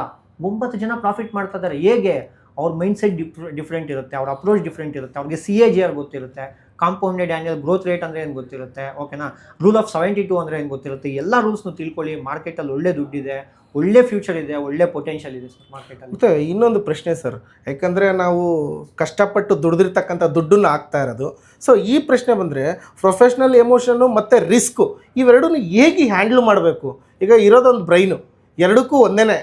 ಸೊ ಹೇಗೆ ಹ್ಯಾಂಡ್ಲ್ ಮಾಡೋಕ್ಕಾಗುತ್ತೆ? ಇದ್ರ ಬಗ್ಗೆ ಏನು ಸಜೆಸ್ಟ್ ಮಾಡೋಕ್ಕೆ ಇಷ್ಟಪಡ್ತೀರಾ ಸರ್? ಅವಾಗ ಅದಕ್ಕೆ ಆಲ್ಗೋ ಟ್ರೇಡಿಂಗ್ ಅನ್ನೋದು ಇಲ್ಲಿ ನಮಗೆ ಹೆಲ್ಪ್ ಮಾಡುತ್ತೆ. ಹೆಂಗೆ ಅಂದರೆ, ಹ್ಯೂಮನ್ಸ್ಗೆ ಎಮೋಷನ್ ಇರುತ್ತೆ, ರೋಬೋಗೆ ಎಮೋಷನ್ ಇರಲ್ಲ. ಎಷ್ಟೋ ಜನ ಕಷ್ಟಪಟ್ಟು ದುಡ್ದಿರ್ತೀರ, ನೀವೇನು ಮಾಡ್ತೀರಾ, ಎಮೋಷನ್. ಸೊ ನಮ್ಮ ಮಿಡಲ್ ಕ್ಲಾಸ್ ಮೆಂಟಾಲಿಟಿ ಏನು, ಸೊ ನಮ್ಮ ಹತ್ರ 1 ಲಕ್ಷ ಇದೆ, ನಾವು ಎಲ್ಲನೂ ಒಂದು 10,000 ಆದರೆ ನನ್ನ ರೆಂಟ್ ಕಟ್ಕೊಬೋದು, ಇಲ್ಲ ಇನ್ನೊಂದು ಕಟ್ಕೊಬೋದು, 20% ಬರುತ್ತೋ 30% ಬರುತ್ತೋ ಅಂತ ಯಾರಿಗಾದ್ರೂ ದುಡ್ಡು ಕೊಡೋದಾಗಿರಲಿ. ಈ ಹುಬ್ಳಿ ಕರ್ನಾಟಕ, ಈ ಉತ್ತರ ಕರ್ನಾಟಕ ಜನತೆ ಪಾಪ ತುಂಬ ಮೋಸ ಹೋಗ್ತಾ ಇದ್ದಾರೆ. ಕಷ್ಟಪಟ್ಟು ದುಡ್ದಿರೋ ದುಡ್ಡನ್ನ 50,000 1 ಲಕ್ಷನೋ ಇಟ್ಕೊಂಡಿರ್ತೀರ, ಎತ್ಕೊಂಡೋಗಿ ಯಾರೋ 20% ಕೊಡ್ತಾರೆ. ಏನಾದರೂ ಕೇಳಿದ್ರೆ ಟ್ರೇಡಿಂಗ್ ಮಾಡ್ಕೊಡ್ತೀವಿ ಅಂತ ಹೇಳ್ತೀರಾ, ಬೆಳಗ್ಗೆ TV9 ಬರ್ತೀರಾ, ಓಕೆನಾ. ನಾನೇನು ಹೇಳೋದು ಏನಂದರೆ, ಪ್ರಾಪರ್ ರಿಸ್ಕ್ನ ಮ್ಯಾನೇಜ್ಮೆಂಟ್ನ ಇಟ್ಕೊಂಡು 1 ರೂಪಾಯಿ SL ಇಟ್ಕೊಂಡು 2 ರೂಪಾಯಿ ಗೈನ್ ಮಾಡೋ ಥರ ಇಟ್ಕೊಂಡು ಟ್ರೇಡ್ ಮಾಡಿ ಲಾಂಗ್ ಟರ್ಮಲ್ಲಿ ಇರಲಿ. ನೆಕ್ಸ್ಟ್ ಒಂದು 10 ವರ್ಷಕ್ಕೆ ಗೋಲ್ ಇರಲಿ, ಒಂದು 20 ವರ್ಷಕ್ಕೆ ಗೋಲ್ ಇರಲಿ. 25 ವರ್ಷ ನೀವು ಸ್ಟಡಿ ಮಾಡಿರ್ತೀರ, ಓದಿರ್ತೀರ. ಎಷ್ಟು ಕೆಲಸಕ್ಕೆ ಹೋಗ್ತಾ ಇರ್ತೀರಾ? 25,000ಕ್ಕೆ ಹೋಗ್ತಾ ಇರ್ತೀರ. ಸ್ಟಾಕ್ ಮಾರ್ಕೆಟಲ್ಲಿ 3 ತಿಂಗಳಿಗೆ 1 ವರ್ಷಕ್ಕೆ ಹೆಂಗೆ ಗೈನ್ ಮಾಡಬೇಕು ಅಂದ್ಕೊತೀರಾ? ಆಗಲ್ಲ. ಅಟ್ಲೀಸ್ಟ್ 1.5 ವರ್ಷ 2 ವರ್ಷ ಇಲ್ಲಿ ಟೈಮ್ ಕೊಡಿ. ಕಾಂಪೌಂಡಿಂಗ್ ಬೆನಿಫಿಟ್ನ ಅರ್ಥ ಮಾಡ್ಕೊಳ್ಳಿ. So compounding is the 8th wonder of the world, one who knows he will gain ಅಂತ ಐನ್ಸ್ಟೀನ್ ಅವರು ಅವಾಗೇ ಹೇಳಿದ್ದಾರೆ. ಸೊ ಕಾಂಪೌಂಡಿಂಗ್ ಬೆನಿಫಿಟ್ ತುಂಬ ಪಡ್ಕೋಬೇಕು ನೀವು ಇಲ್ಲಿ. ಸೊ ಈಗ ನೀವು ಹೇಳೋ ಪ್ರಕಾರ ಲಾಂಗ್ ಟರ್ಮ್ ವೆಲ್ತ್ ಬೇಕು ಅಂತ ಹೇಳ್ತಾ ಇದ್ದೀರಾ. ಅದಕ್ಕೆ ನಿಜವಾದ ಸಲಹೆ ಆದರೆ ಏನು ಹೇಳಕ್ಕೆ ಇಷ್ಟಪಡ್ತೀರಾ? ಒಂದು ಫೈನಲ್ ಆಗಿ ನಿಜವಾದ ಸಲಹೆ ಏನಕ್ಕೆ ಇಷ್ಟಪಡ್ತೀನಿ ಅಂದರೆ, ಮೈನು ಒಂದು ಕಾಂಪೌಂಡಿಂಗ್ ಗೊತ್ತಿರಬೇಕು. ನೆಕ್ಸ್ಟು ನೀವು ಸ್ಟಾಕ್ಸ್ನ ಅನಾಲಿಸಿಸ್ ಮಾಡೋಕ್ಕೆ ಹೋಗ್ಬಿಡಿ. ಅತಿಯಾಗಿ ಯಾರು ಬ್ರೈನ್ ಯೂಸ್ ಮಾಡ್ತಿರೋ ಸ್ಟಾಕ್ ಮಾರ್ಕೆಟಲ್ಲಿ ದುಡ್ಡು ಮಾಡೋಕ್ಕಾಗಲ್ಲ. ಜಸ್ಟ್ ಏನಾದರೂ ಒಂದು ಗಿವ್ ಅವೇ ಅಂತಿದ್ರೆ, ಜಸ್ಟ್ ನಿಫ್ಟಿ ಬೀಸ್ ಅಂತ ಒಂದು ಇರುತ್ತೆ. ಭಾರತದ 50 ಕಂಪನಿಗಳು, ನೀವು ಒಂದು ಕಂಪನಿಗೆ ಓನರ್ ಆಗೋಬೋದು, 50 ಕಂಪ್ನಿಗೆ ಓನರ್ ಆಗ್ಬೋದು. ಸ್ಟಾಕ್ ಮಾರ್ಕೆಟ್ ಅಂದರೆ ಏನು? ಕಂಪನಿಗಳನ್ನ ಓನರ್ಶಿಪ್ನ ತೊಗೊಳೋದು. ಹಂಗೆ 50 ಕಂಪನಿಗಳು ಓನರ್ಶಿಪ್ ತೊಗೊಂಬಿಡಿ. ಆ 50 ಕಂಪನಿಗಳು ಯಾವುದೂ ಅಟ್ಲೀಸ್ಟ್ 10 0 ಆಗ್ಬೋದು, 15 0 ಆಗ್ಬೋದು, 35 ಕಂಪ್ನಿಗಳಾದರೂ ನಿಮಗೋಸ್ಕರ ದುಡಿಯುತ್ತೆ. ದುಡ್ಡನ್ನ ಕತ್ತೆ ಥರ ದುಡಿಸ್ಬೇಕು ಅಂದರೆ ಸ್ಟಾಕ್ ಮಾರ್ಕೆಟಲ್ಲಿ ಹಾಕಿ. 35 ಕಂಪನಿಗಳು ನಿಮ್ಮ ಕತ್ತೆ ಥರ ದುಡಿಯುತ್ತೆ. ಫೈನಲ್ ಸಜೆಷನ್ ಅಂದರೆ, ಮನುಷ್ಯನ ಜ್ವರ ಬರ್ಬೋದು, ನೆಗಡಿ ಬರ್ಬೋದು, ದುಡ್ಡಿಗೆ ಯಾವತ್ತೂ ಜ್ವರ ಬರಲ್ಲ, ನೆಗಡಿ ಬರಲ್ಲ. ದುಡ್ಡು ನಿಮಗೋಸ್ಕರ ದುಡಿತಾ ಇರಬೇಕು ಅಂದರೆ investments start from today. Sir ಈಗ ಎಲ್ಲೇ ಹೋದ್ರೂ ಒಂದು ಕಾಲೇಜ್ಗೆ ಹೋದ್ರೂ ಕೂಡ ಯಾವ ಕೋರ್ಸಿಗೆ ಜಾಯಿನ್ ಆಗ್ತಾ ಇದ್ದೀರಾ ಅಂತ ಕೇಳ್ತಾರೆ. ಅದೇ ಥರ ನಾವೀಗ ಟ್ರೇಡಿಂಗ್ ಹಬ್ಬಿಗೆ ಬರ್ತೀವಿ. ಟ್ರೇಡಿಂಗ್ ಹಬ್ ಅಂದರೆ ಇನ್ವೆಸ್ಟ್ಮೆಂಟ್ ಪರ್ಪಸ್ ಸಜೆಸ್ಟ್ ಮಾಡ್ತೀರಾ ಅಥವಾ ಫ್ಯೂಚರ್ ಆ್ಯಂಡ್ ಆಪ್ಷನ್ ಸಜೆಸ್ಟ್ ಮಾಡ್ತೀರಾ ಅಥವಾ ಯಾವ್ಯಾವ ಥರ ಇರುತ್ತೆ, ನಿಮ್ಮಲ್ಲಿ ಯಾವ್ಯಾವ ಥರ ಟ್ರೈನಿಂಗ್ ತೊಗೋಬೇಕು ನಾವು, ಅದು ಕೂಡ ಆಪ್ಷನ್ಸ್ ಇದೆಯಾ ಅಥವಾ ನೀವು ಇದನ್ನೇ ತಗೊಳ್ಳಿ ಇದೇ ಥರ ನೀವು ಗ್ರೋತ್ ಆಗೋಕ್ಕೆ ಸಾಧ್ಯ ಅಂತ ಸಜೆಸ್ಟ್ ಮಾಡಿ ಆ ಕೋರ್ಸ್ನ ರೆಫರ್ ಮಾಡ್ತೀರಾ? ಸರ್ ಇವಾಗ ನಿಮಗೆ ಬೈಕ್ ಓಡ್ಸೋಕ್ಕೆ ಬರುತ್ತೆ, ಬೈಕ್ ಓಡ್ಸೋಕ್ಕೆ ಬರುತ್ತೆ 100% ಅಂದರೆ ಮತ್ತೆ ಬೈಕ್ ಡ್ರೈವಿಂಗ್ ಏನಕ್ಕೆ ಕಲಿತೀರಾ? ಕಾರ್ ಕಲ್ತ್ಕೊಳ್ಳಿ. ನಿಮ್ಮ ಕಾರ್ ಓಡ್ಸೋಕ್ಕೆ ಬರುತ್ತೆ, ನೀವು ಜೆಟ್ ಓಡಿಸ್ಬೇಕು, ಹೈಯರ್ ಇನ್ ಲಾರಿ ಅವೆಲ್ಲ ಓಡಿಸ್ಬೇಕು, ಅದನ್ನು ಓಡಿಸೋಕೆ ಪ್ರಾಕ್ಟೀಸ್ ಮಾಡಿ. ನೀವು ಯಾರಾದರೂ ಬಿಗಿನರ್ ಆಗಿದ್ದರೆ ನೀವು ಸ್ಕ್ರ್ಯಾಚಿಂದ ಕಲೀರಿ. ಅಂದರೆ 6000 ಕೋರ್ಸ್, ಬೇಸಿಕ್ ಕೋರ್ಸ್ 6000 ಇದೆ, ಅಲ್ಲಿಂದ ಕಲ್ತ್ಕೊಳ್ಳಿ. ನಿಮ್ಗೆ ಅಲ್ಪ ಸ್ವಲ್ಪ ಎಕ್ಸ್ಪೀರಿಯನ್ಸ್ ಇದೆ ಸರ್, ನಂಗೆ ಅಲ್ಪ ಸ್ವಲ್ಪ ಎಕ್ಸ್ಪೀರಿಯನ್ಸ್ ಇದೆ, ಬೇಸಿಕ್ ಆಫ್ ಆಪ್ಷನ್ ಗೊತ್ತು, ಕಾಲ್ ಆಪ್ಷನ್ ಅಂದರೆ ಗೊತ್ತು, ಕಾಲ್ ಬೈ ಅಂದರೆ ಗೊತ್ತು, ಪುಟ್ಸೆಲ್ ಗೊತ್ತು, ATM OTM ಅಂದರೆ ಗೊತ್ತು ಅಂದರೆ ನೆಕ್ಸ್ಟ್ ಮೆಂಟರ್ಶಿಪ್ ಕ್ಲಾಸಸ್ ಅಂತ ಇರುತ್ತೆ, ಅದನ್ನು ತಗೊಳ್ಳಿ. ಆಲ್ಗೋ ಕ್ಲಾಸಸ್ ತೊಗೊಳ್ಳಿ. ಮೈನ್ ನಿಮಗೆ ಬೇಕಾಗಿರೋದೇ algo classes, AI trading classes, ಅದನ್ನು ತಗೊಳ್ಳಿ. ಇಲ್ಲಿ 2 ಟೈಪ್ಸ್ ಆಫ್ ಕೋರ್ಸ್ ಇದೆ ಸರ್, ಒಂದು ಬೇಸಿಕ್ ಕೋರ್ಸು, ಒಂದು mentorship course. Basic course is full for beginners, A to Z advance ಲೆವೆಲ್ವರೆಗೂ ಹೇಳ್ಕೊಡ್ತೀವಿ. ನಿಮ್ಗೆ ಅಲ್ಪ ಸ್ವಲ್ಪ ನಾಲೆಜ್ ಇದೆ ಅಂದರೆ ಸೊ ಮೆಂಟರ್ಶಿಪ್ ಕ್ಲಾಸಸ್ ತೊಗೊಳ್ಳಿ ಅಂತ ಹೇಳಕ್ಕೆ ಇಷ್ಟಪಡ್ತೀನಿ ಸರ್. ಎಷ್ಟು ದಿನ ಹೇಳ್ಕೊಡ್ತೀರಾ basic? Sir basic class 3 + 15 days. 3 days theory ಹೇಳ್ಕೊಡ್ತೀವಿ, 15 ಡೇಸು ಲೈವ್ ಮಾರ್ಕೆಟಲ್ಲಿ ಪ್ರಾಕ್ಟಿಕಲ್ಸ್ ಹೇಳ್ಕೊಡ್ತೀವಿ. ಇಬ್ಬರು ಮೆಂಟರ್ಸ್ ಇರ್ತಾರೆ, ಜೊತೆಗೆ ನಾನು ಇರ್ತೀನಿ, ಸ್ಟಾಫ್ ಇರ್ತಾರೆ, ಎಲ್ಲರೂ ನಿಮಗೆ ಗೈಡ್ ಮಾಡ್ತಾರೆ. ಬನ್ನಿ, ಇದು ಟ್ರೇಡಿಂಗ್ ಹಬ್ ಕರ್ನಾಟಕ ಅನ್ನೋದು ಕನ್ನಡಿಗರಿಗೋಸ್ಕರ ಕಟ್ಟಿರುವಂಥ ಹಬ್ ಇದು. ಓಕೆ, ಈಗ ನೀವು ಇಷ್ಟೆಲ್ಲ ಟ್ರೈನಿಂಗ್ ಕೊಡ್ತಾ ಇದ್ದೀರಾ, ನಿಮಗೆ ಅಂತ ಏನಾದರೂ ಸರ್ಟಿಫಿಕೇಟ್ ಇದೆಯಾ? ಎಸ್ ಸರ್, ನಮ್ಮ ಏನಾದರೂ ಲೈಸೆನ್ಸ್ ಇದೆಯಾ? ಸರ್ಟಿಫಿಕೇಟ್ ಇದೆ. ಸೊ ಇಲ್ಲಿ ನೀವು ನೋಡ್ಬೋದು, ನಾನು NSM ಸರ್ಟಿಫೈಡ್, ಓಕೆನಾ. ಸೊ 56 ಮಾರ್ಕ್ಸ್ ತೊಗೊಂಡಿದ್ದೀನಿ. ಅಂದರೆ 56 ಮಾರ್ಕ್ಸ್ ತೊಗೊಂಡಿದ್ದೀರಾ ಅದರಲ್ಲಿ? Yes sir. ಅಂದರೆ ಇದು ಯಾರು ಬೇಕಾದರೂ ತಗೋಬೋದಾ, ಹೇಗೆ ಅದಕ್ಕೆ ಎಲಿಜಿಬಲ್ ಹೀಗೆ ಇರಬೇಕಂತ ಏನಾದರೂ ಇದೆಯಾ? ಎಸ್ ಸರ್, ಕೆಲವೊಂದು ಕಂಡೀಷನ್ಸ್ ಇದೆ ಅದಕ್ಕೆ. ಫಸ್ಟು ನೀವು NSM ಎಕ್ಸಾಮ್ ಅಂತ ಕೊಡ್ತಾರೆ, ಇಲ್ಲಿ ಬಸವೇಶ್ವರ ನಗರದಲ್ಲೂ ಸೆಂಟ್ರ್ ಇರುತ್ತೆ. ನೀವು ಆಫ್ಲೈನೇ ತೊಗೊಬೇಕು, ಆನ್ಲೈನ್ ಎಕ್ಸಾಮ್ ಕೊಡೋಲ್ಲ. ಆಫ್ಲೈನ್ ತೊಗೊಂಡು 50 ಅನ್ನೋದು ಪಾಸಿಂಗ್ ಮಾರ್ಕ್ಸು ಮಿನಿಮಮ್. ಬೇರೆ ಕಡೆ 35 ಆ ಥರ ಇರಲ್ಲ, 50 ಅನ್ನೋದು ಪಾಸಿಂಗ್ ಮಾರ್ಕ್ಸು. 50 ಮಾರ್ಕ್ಸ್ ಏನಾದರೂ ತೊಗೊಂಡ್ರೆ ನಿಮ್ಗೆ NSM ಸರ್ಟಿಫೈಡ್ ಕೊಡ್ತಾರೆ. ನೀವು ಅದರಿಂದ ಮ್ಯೂಚುವಲ್ ಫಂಡ್ಸ್ನ ಡಿಸ್ಟ್ರಿಬ್ಯೂಟ್ ಮಾಡ್ಬೋದು. 1,000-2,000 ಪ್ಲಸ್ ಮ್ಯೂಚುವಲ್ ಫಂಡ್ಸ್ ಇರುತ್ತೆ ನಮ್ಮ ಇಂಡಿಯಾದಲ್ಲಿ, ಅದು ಎಲ್ಲಿ ಬೇಕಾದರೂ ನೀವು ಡಿಸ್ಟ್ರಿಬ್ಯೂಟ್ ಮಾಡ್ಬೋದು. ನಿಮ್ಮ ಕೆರಿಯರ್ನ ಏನಾದರೂ ಸೆಟ್ ಮಾಡಬೇಕಂದ್ರೆ NSM ಸರ್ಟಿಫಿಕೇಟ್ ತಗೊಳ್ಳಿ, ಎಕ್ಸಾಮ್ ಬರೀರಿ. ಆ ಎಕ್ಸಾಮ್ ಬರೆಯೋಕ್ಕೂ ನಾನು ಹೆಲ್ಪ್ ಮಾಡ್ತೀನಿ. ನಾನು ಸಿಂಗಲ್ ಅಟೆಂಪ್ಟಲ್ಲಿ ಮಾಡೀನಿ, ಕೆಲವು 3 ಅಟೆಂಪ್ಟ್ಸು 4 ಅಟೆಂಪ್ಟ್ಸ್ ತೊಗೊತಾರೆ. ಸಿಂಗಲ್ ಅಟೆಂಪ್ಟಲ್ಲಿ ಪಾಸ್ ಮಾಡೀನಿ ಸರ್ ನಾನು ಆ ಸರ್ಟಿಫಿಕೇಟ್ ತೊಗೊಳಕ್ಕೆ. ಸೊ ನಾನು ಪರ್ಸ್ನಲಿ ಕೇಳ್ತಕ್ಕಂಥದ್ದು, ಹೇಳಿ ಸರ್, ನೀವೇನು ಫುಲ್ ಟೈಮ್ ಇದೇ ಮಾಡ್ತೀರಾ ಅಥವಾ ನೀವು ಕೂಡ ಒಂದು ಬಿಸ್ನೆಸ್ ಮಾಡ್ತಾ ಇದನ್ನು ರನ್ ಮಾಡ್ತಾ ಇದ್ದೀರಾ? ನಾನು full time trader come full time business ಇದೆ ಸರ್ ನಮ್ಮದು. ಇದೇನೆ? ಎಸ್ ಇದೆ. ಎಸ್, ನಂದು ಆಲ್ರೆಡಿ ಒಂದು NGO ಇದೆ. ಆ NGOಲ್ಲಿ 25 ಮಕ್ಕಳನ್ನ ಓದಿಸ್ತಾ ಇದ್ದೀವಿ. ಸೊ ನನಗಿಲ್ಲಿ ಬರೋ ಅಂಥ 10 ರೂಪಾಯಲ್ಲಿ ಒಂದು 2 ರೂಪಾಯಿ ಅಲ್ಲೂ ಕೊಟ್ಟು 8 ರೂಪಾಯಿ ನಾನು ಎತ್ತಿಟ್ಕೊತಾ ಇದ್ದೀನಿ ಸರ್. ಸೊ ಹಾಗಾದರೆ ಟ್ರೇಡಿಂಗ್ ಹಬ್ಬಿಗೆ ಬರೋದ್ರ ಮುಖಾಂತರ ನಾವು ಕೂಡ ಜೀವನ ಕಟ್ಕೋಬಹುದು? 100% ಸರ್. ಇಲ್ಲಿ ಯಾರು ಒಳ್ಳೆ ವಿಲ್ ಪವರ್ ಇದೆಯೋ, ನನಗೆ ಪೇಷನ್ಸ್ ಇದೆಯೋ, ನಂಗೆ ಲಾಂಗ್ ಟರ್ಮಲ್ಲಿ ಕಾಯ್ಕೊಳೋ ಕೆಪಾಸಿಟಿ ಇದೆಯೋ, ಮನೆ ಕಟ್ಟಕ್ಕೆ ಬರಬೇಡಿ, ಅರಮನೆ ಕಟ್ಟಕ್ಕೆ ಬನ್ನಿ ಅಂತ ಹೇಳ್ತೀನಿ. At least long term 15 years 10 years vision ಇಟ್ಕೊಂಡ್ಬನ್ನಿ, ಅರಮನೆನೇ ಕಟ್ಟೋಣ. ಆಲ್ಟೋ ತೊಗೊಳಕ್ಕೆ ಟ್ರೈ ಮಾಡಬೇಡಿ. ಅಟ್ಲೀಸ್ಟ್ ಮಿನಿಮಮ್ ರೋಲ್ಸ್ ರಾಯ್ಸ್ ಇಟ್ಕೊಂಡ್ರೆ ರೇಂಜ್ ರೋವರ್ ಆದರೂ ತೊಗೊತೀರಾ ಅಂತ ಹೇಳಕ್ಕೆ ಇಷ್ಟಪಡ್ತೀನಿ. ಲಾಂಗ್ ಟರ್ಮ್ ಗೇಮ್ ಇಲ್ಲ ಅಂತ ಹೇಳಕ್ಕೆ ಇಷ್ಟಪಡ್ತೀನಿ ಸರ್. ಹಾಗೆ ನೆಕ್ಸ್ಟ್ ಪ್ರಶ್ನೆ ಏನಂದರೆ, ನಾವು ಸ್ವಲ್ಪ ವರ್ಷಗಳ ಹಿಂದೆ ಹೋದರೆ COVID-19 ಅಂತಲೇ ಬಂತು, ಒಂದು ಅಲೆನೇ ಅಪ್ಪಳಿಸೋಯ್ತು. ಅವಾಗ ಸ್ಟಾಕ್ ಮಾರ್ಕೆಟ್ ಎಲ್ಲ ಅಲ್ಲೋಲ ಕಲ್ಲೋಲ. ಅದು ಬಿಟ್ಟರೆ ಮತ್ತೆ ಈಗ ನಾವು ಕೇಳ್ತಾ ಇರೋದು ಟಿ ವಿನಲ್ಲಿ ನೋಡ್ತೀವಿ, ಎಲ್ಲ ನ್ಯೂಸ್ ಚಾನಲ್ಗಳಲ್ಲೂ ಕೂಡ ನೋಡಿ, ಸ್ಟಾಕ್ ಮಾರ್ಕೆಟ್ ಅಷ್ಟು ಬಿದ್ದೋಯ್ತು, ಇಷ್ಟು ಬಿದ್ದೋಯ್ತು, ಅದು 2-3 ಕೋಟಿ ಅಲ್ಲ, ಸಾವಿರಾರು ಕೋಟಿ ಲಕ್ಷಾಂತರ ಕೋಟಿ ಲಾಸ್ ಆಯಿತು ಅಂತಾರೆ.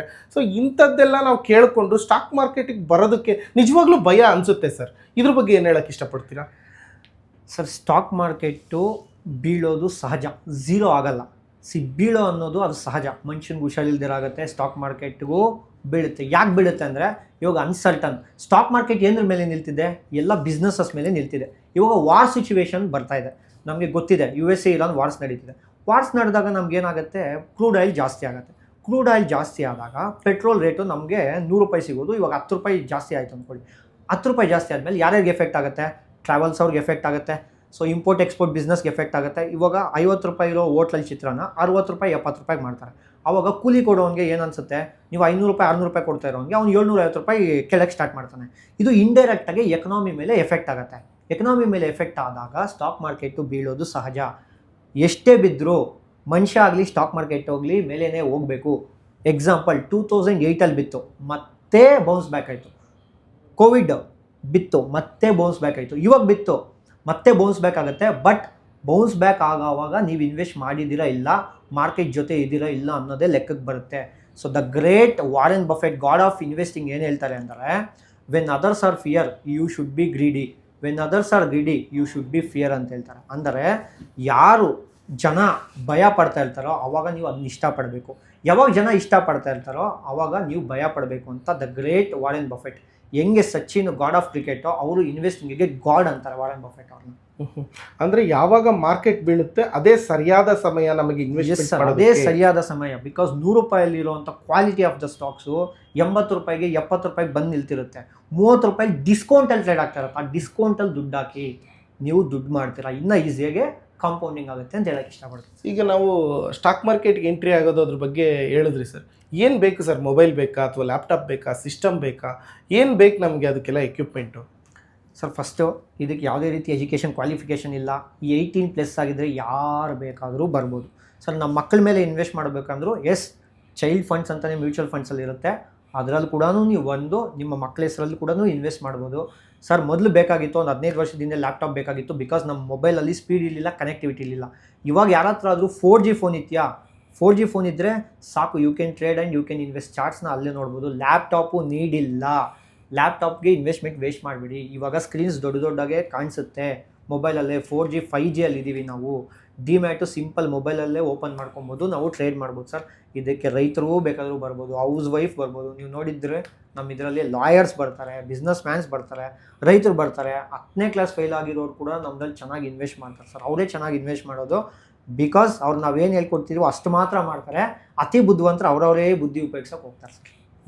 ಹಾಗಾಗಿ ಒಂದು ಮೊಬೈಲ್ ಇದ್ರೆ ಸಾಕು, 4G ಮೊಬೈಲ್ ಇದ್ರೆ ಸಾಕು, ನಾವು ಟ್ರೇಡ್ ಮಾಡ್ಬೋದು ಸರ್. 4G ಮೊಬೈಲ್ ಒಂದು ಸಾಕು, ಇಂಟರ್ನೆಟ್ ಕನೆಕ್ಟಿವಿಟಿ ಒಂದು ಇಟ್ಕೊಳ್ಳಿ, ಮರ್ತೋಗ್ಬೇಡಿ. 2024 ಒಂದು ಮೊಮೆಂಟಮ್ ಸ್ಟಾಕ್ಸ್ಗೆ ಹ್ಯೂಜ್ ಮನಿ ಹಾಕ್ಬಿಟ್ಟೆ. ಯಾಕೆಂದ್ರೆ ತುಂಬ ಬಿದ್ದಿದ್ದೆಲ್ಲ ಇಲ್ಲಿ ಮೇಲ್ಕೆ ಹೋಗುತ್ತೆ ಅಂತ ಹ್ಯೂಜ್ ಮನಿ ಹಾಕಿದೆ. ಅದು ಏರೇ ಇಲ್ಲ, ಇವತ್ತಿಗೂ ಏರಿಲ್ಲ ಅದು. ಆಮೇಲೆ ಅದನ್ನ ಪ್ಲೇಡ್ಜ್ ಮಾಡಿಬಿಟ್ಟು ನಾನು ಟ್ರೇಡ್ ಮಾಡ್ತಾಯಿದ್ದೀನಿ. ಸೊ ಆಮೇಲೆ ಏನಾಯಿತು, ಜಾನ್ವರಿ ತಿಂಗಳಲ್ಲಿ 2025 ಜಾನ್ವರಿಲಿ, ಅವಾಗಿನ್ನೂ ಇವ್ರು ಆಲ್ಗೋ ತೊಗೊಂಡ್ರಲ್ಲ, ನಂದೇ ಒಂದು ಆಲ್ಗೋ ಮಾಡ್ತಿದ್ದಲ್ಲ, ಅದೇನಾಯಿತು, ಲಾಸ್ ಕೊಡ್ತಾ ಹೋಯ್ತು. ಸಿಕ್ಕಾಪಟ್ಟೆ ವಾಲಟೈಲ್ ಆಯಿತು ಮಾರ್ಕೆಟ್, ಲಾಸ್ ಕೊಡ್ತಾ ಹೋಯ್ತು. ಆಗ ಏನು ಪ್ರಾಬ್ಲಮ್ ಆಗುತ್ತೆ ಅಂತಂದರೆ, ನಿಮ್ಮ ಹತ್ರ ಏನಿರುತ್ತೆ ದುಡ್ಡು, ಅದೇನಾದ್ರು ಪ್ಲೆಡ್ಜ್ ಮಾರ್ಜಿನ್ ಏನಾದ್ರು ಲಾಸ್ ಆದರೆ ಬ್ರೋಕರ್ ನಿಮಗೆ ಮೆಸೇಜ್ ಕಳಿಸ್ತಾನೆ, ಇಷ್ಟು ದಿವಸದೊಳಗಡೆ ನೀವು ಇಷ್ಟು ದುಡ್ಡು ಹಾಕಿ, ಇಲ್ಲಾಂದರೆ ನಿಮ್ಮ ಸ್ಟಾಕ್ಸ್ನ ಸೆಲ್ ಮಾಡ್ತೀವಿ ಅಂತ. ದಯವಿಟ್ಟು ಇದನ್ನ ಯಾಕೆ ಹೇಳ್ತಾ ಇದ್ದೀನಿ ಅಂತಂದರೆ, ನೀವು ಏನು ಪ್ಲೆಡ್ಜ್ ಮಾರ್ಜಿನಲ್ಲಿ ಟ್ರೇಡ್ ಮಾಡ್ತೀರಾ, ಎಕ್ಸ್ಟ್ರಾ ಕ್ಯಾಶ್ ನಿಮ್ಮದು ಅಂತ ಇಟ್ಕೊಳ್ಳಿ. ಬರೀ ಪ್ಲೆಡ್ಜ್ ಮಾರ್ಜಿನಲ್ಲಿ ಮಾತ್ರ ಟ್ರೇಡ್ ಮಾಡಬೇಡಿ. ಇಲ್ಲಾಂದರೆ ನಿಮ್ಮ ದುಡ್ಡನ್ನು ಕಳ್ಕೊಳ್ಳೋಂಥ ಚಾನ್ಸಸ್ ಇರುತ್ತೆ, ಅಥವಾ ನಿಮ್ಮ ಸ್ಟಾಕ್ನ ಕಳ್ಕೊಳ್ಳೋಂಥ ಚಾನ್ಸಸ್ ಇರುತ್ತೆ. ಇದು ಯಾರೂ ಬಹುಶಃ ಹೇಳಿಲ್ಲ, ಇದುವರೆಗೂ ಯಾರೂ ಹೇಳಿಲ್ಲ. ನನಗೆ ಎಕ್ಸ್ಪೀರಿಯನ್ಸ್ ಆಗಿದ್ದು, ನಿಮಗೂ ಆ ತೊಂದರೆ ಆಗಬಾರ್ದು ಅಂತ ನಾನು ಹೇಳ್ತಾ ಇದ್ದೀನಿ. ನನ್ನ ಹೆಸರು ನಿಖಿಲ್, ನಾನು ಬಂದು bank employ, Kotak bank employee. ನಾವು ಯೂಶಲಿ ಕಸ್ಟಮರ್ಸ್ಗೆ ಸಜೆಸ್ಟ್ ಮಾಡ್ತೀವಿ ಮ್ಯೂಚುವಲ್ ಫಂಡ್ಸು, ಇನ್ವೆಸ್ಟ್ಮೆಂಟ್ ಎಲ್ಲ. ನಾನು ಸ್ಟಾಕ್ ಮಾರ್ಕೆಟಲ್ಲಿ ಅದೇ option selling, algo AI trading ಅಂತ ಎಲ್ಲ ಒಂದು ಯೂಟ್ಯೂಬ್ ವಿಡಿಯೋ ಎಲ್ಲ ನೋಡಿದ್ದೆ. ಅದನ್ನು ನೋಡಿ ಅದು ಹೇಗೆ ವರ್ಕ್ ಆಗುತ್ತೆ, ಆ್ಯಕ್ಚುಲಿ ನಾವು ಇನ್ವೆಸ್ಟ್ಮೆಂಟ್ ಹೇಗೆ ವರ್ಕ್ ಆಗುತ್ತೆ, ಅದೇನು ರಿಸ್ಕ್ ಇದೆ ಅಂತೆಲ್ಲ ಕಲಿಯೋಕ್ಕೆ ಇವತ್ತು ಬಂದಿದೆ ಆ್ಯಕ್ಚುಲಿ. ಹಾಯ್, ನನ್ನ ಹೆಸರು ಪ್ರದೀಪ್ ಅಂತ. ನಾನು ಆ್ಯಕ್ಚುಲಿ ಸ್ಟಾಕ್ ಮಾರ್ಕೆಟ್ಗೆ ಇದಕ್ಕೆ ಒಂದು 2-3 ಮಂತ್ಸಿಂದ ಬರ್ತಾ ಇದ್ದೀನಿ. ನಾನು ಫೇಸ್ಬುಕ್ಕಿಂದನೇ ನೋಡಿತ್ತು. ನನಗೂ ಇದ್ರ ಬಗ್ಗೆ ಏನೂ ನಾಲೆಜ್ ಇದ್ದಿರಲಿಲ್ಲ. ಆ್ಯಕ್ಚುಲಿ ಇಲ್ಲಿಗೆ ಬಂದಮೇಲೆ ನನಗೆ ಇನ್ವೆಸ್ಟ್ಮೆಂಟ್ ಅಂದರೆ ಏನು, ಇಂಟ್ರಾಡೇ ಅಂದರೆ ಏನು, ಅಥವಾ ಕ್ಯಾಂಡಲ್ಸು, ಪ್ರತಿಯೊಂದು ಸ್ವಲ್ಪ ಇವಾಗ ತಿಳ್ಕೊತಾ ಇದ್ದೀನಿ. ಇನ್ನೂ ಟ್ರೈನಿಂಗ್ ಇದೆ ಆ್ಯಕ್ಚುಲಿ ನಂದು, ಮುಂದಕ್ಕೆ ಹೋಗ್ತಾ ಇದ್ದೀನಿ. ಎಷ್ಟು ದಿನ ಟ್ರೈನಿಂಗ್ ತೊಗೊಂಡಿದ್ದೀರಾ ಸರ್? ಇನ್ನೂ ಇವತ್ತು ನಾನು ಆ್ಯಕ್ಚುಲಿ ಜಾಯ್ನ್ ಆಗಿದ್ದೀನಿ. ಓಕೆ, ಇವತ್ತು ಮೆಂಟರ್ಶಿಪ್ ತೊಗೊಂಡಿದ್ದೀನಿ. ಸೊ ಒಂದು ಪಾಸಿಟಿವ್ ಅನಿಸ್ತಾ ಇದೆಯಾ ನಿಮಗೆ? ಪಾಸಿಟಿವ್ ಅನಿಸ್ತಾ ಇದೆ ಸರ್. ನಂದು ಇವಾಗ ಆ್ಯಕ್ಚುಲಿ ನಾನು ಪ್ಲಸ್ಸಲ್ಲೇ ಇದ್ದೀನಿ, ಅರ್ನಿಂಗ್ಸಲ್ಲಿ ಒಂದು 20,000 ಅರ್ನ್ ಮಾಡಿದ್ದೀನಿ. ಚೆನ್ನಾಗಿ ಸಜೆಸ್ಟ್ ಮಾಡ್ತೀರಾ ಬೇರೆಯವ್ರಿಗೆ? ಹಾಂ ಸರ್, ಆಲ್ರೆಡಿ ನಮ್ಮ ಫ್ರೆಂಡ್ಸ್ಗೆಲ್ಲ ಸಜೆಸ್ಟ್ ಮಾಡ್ತೀನಿ.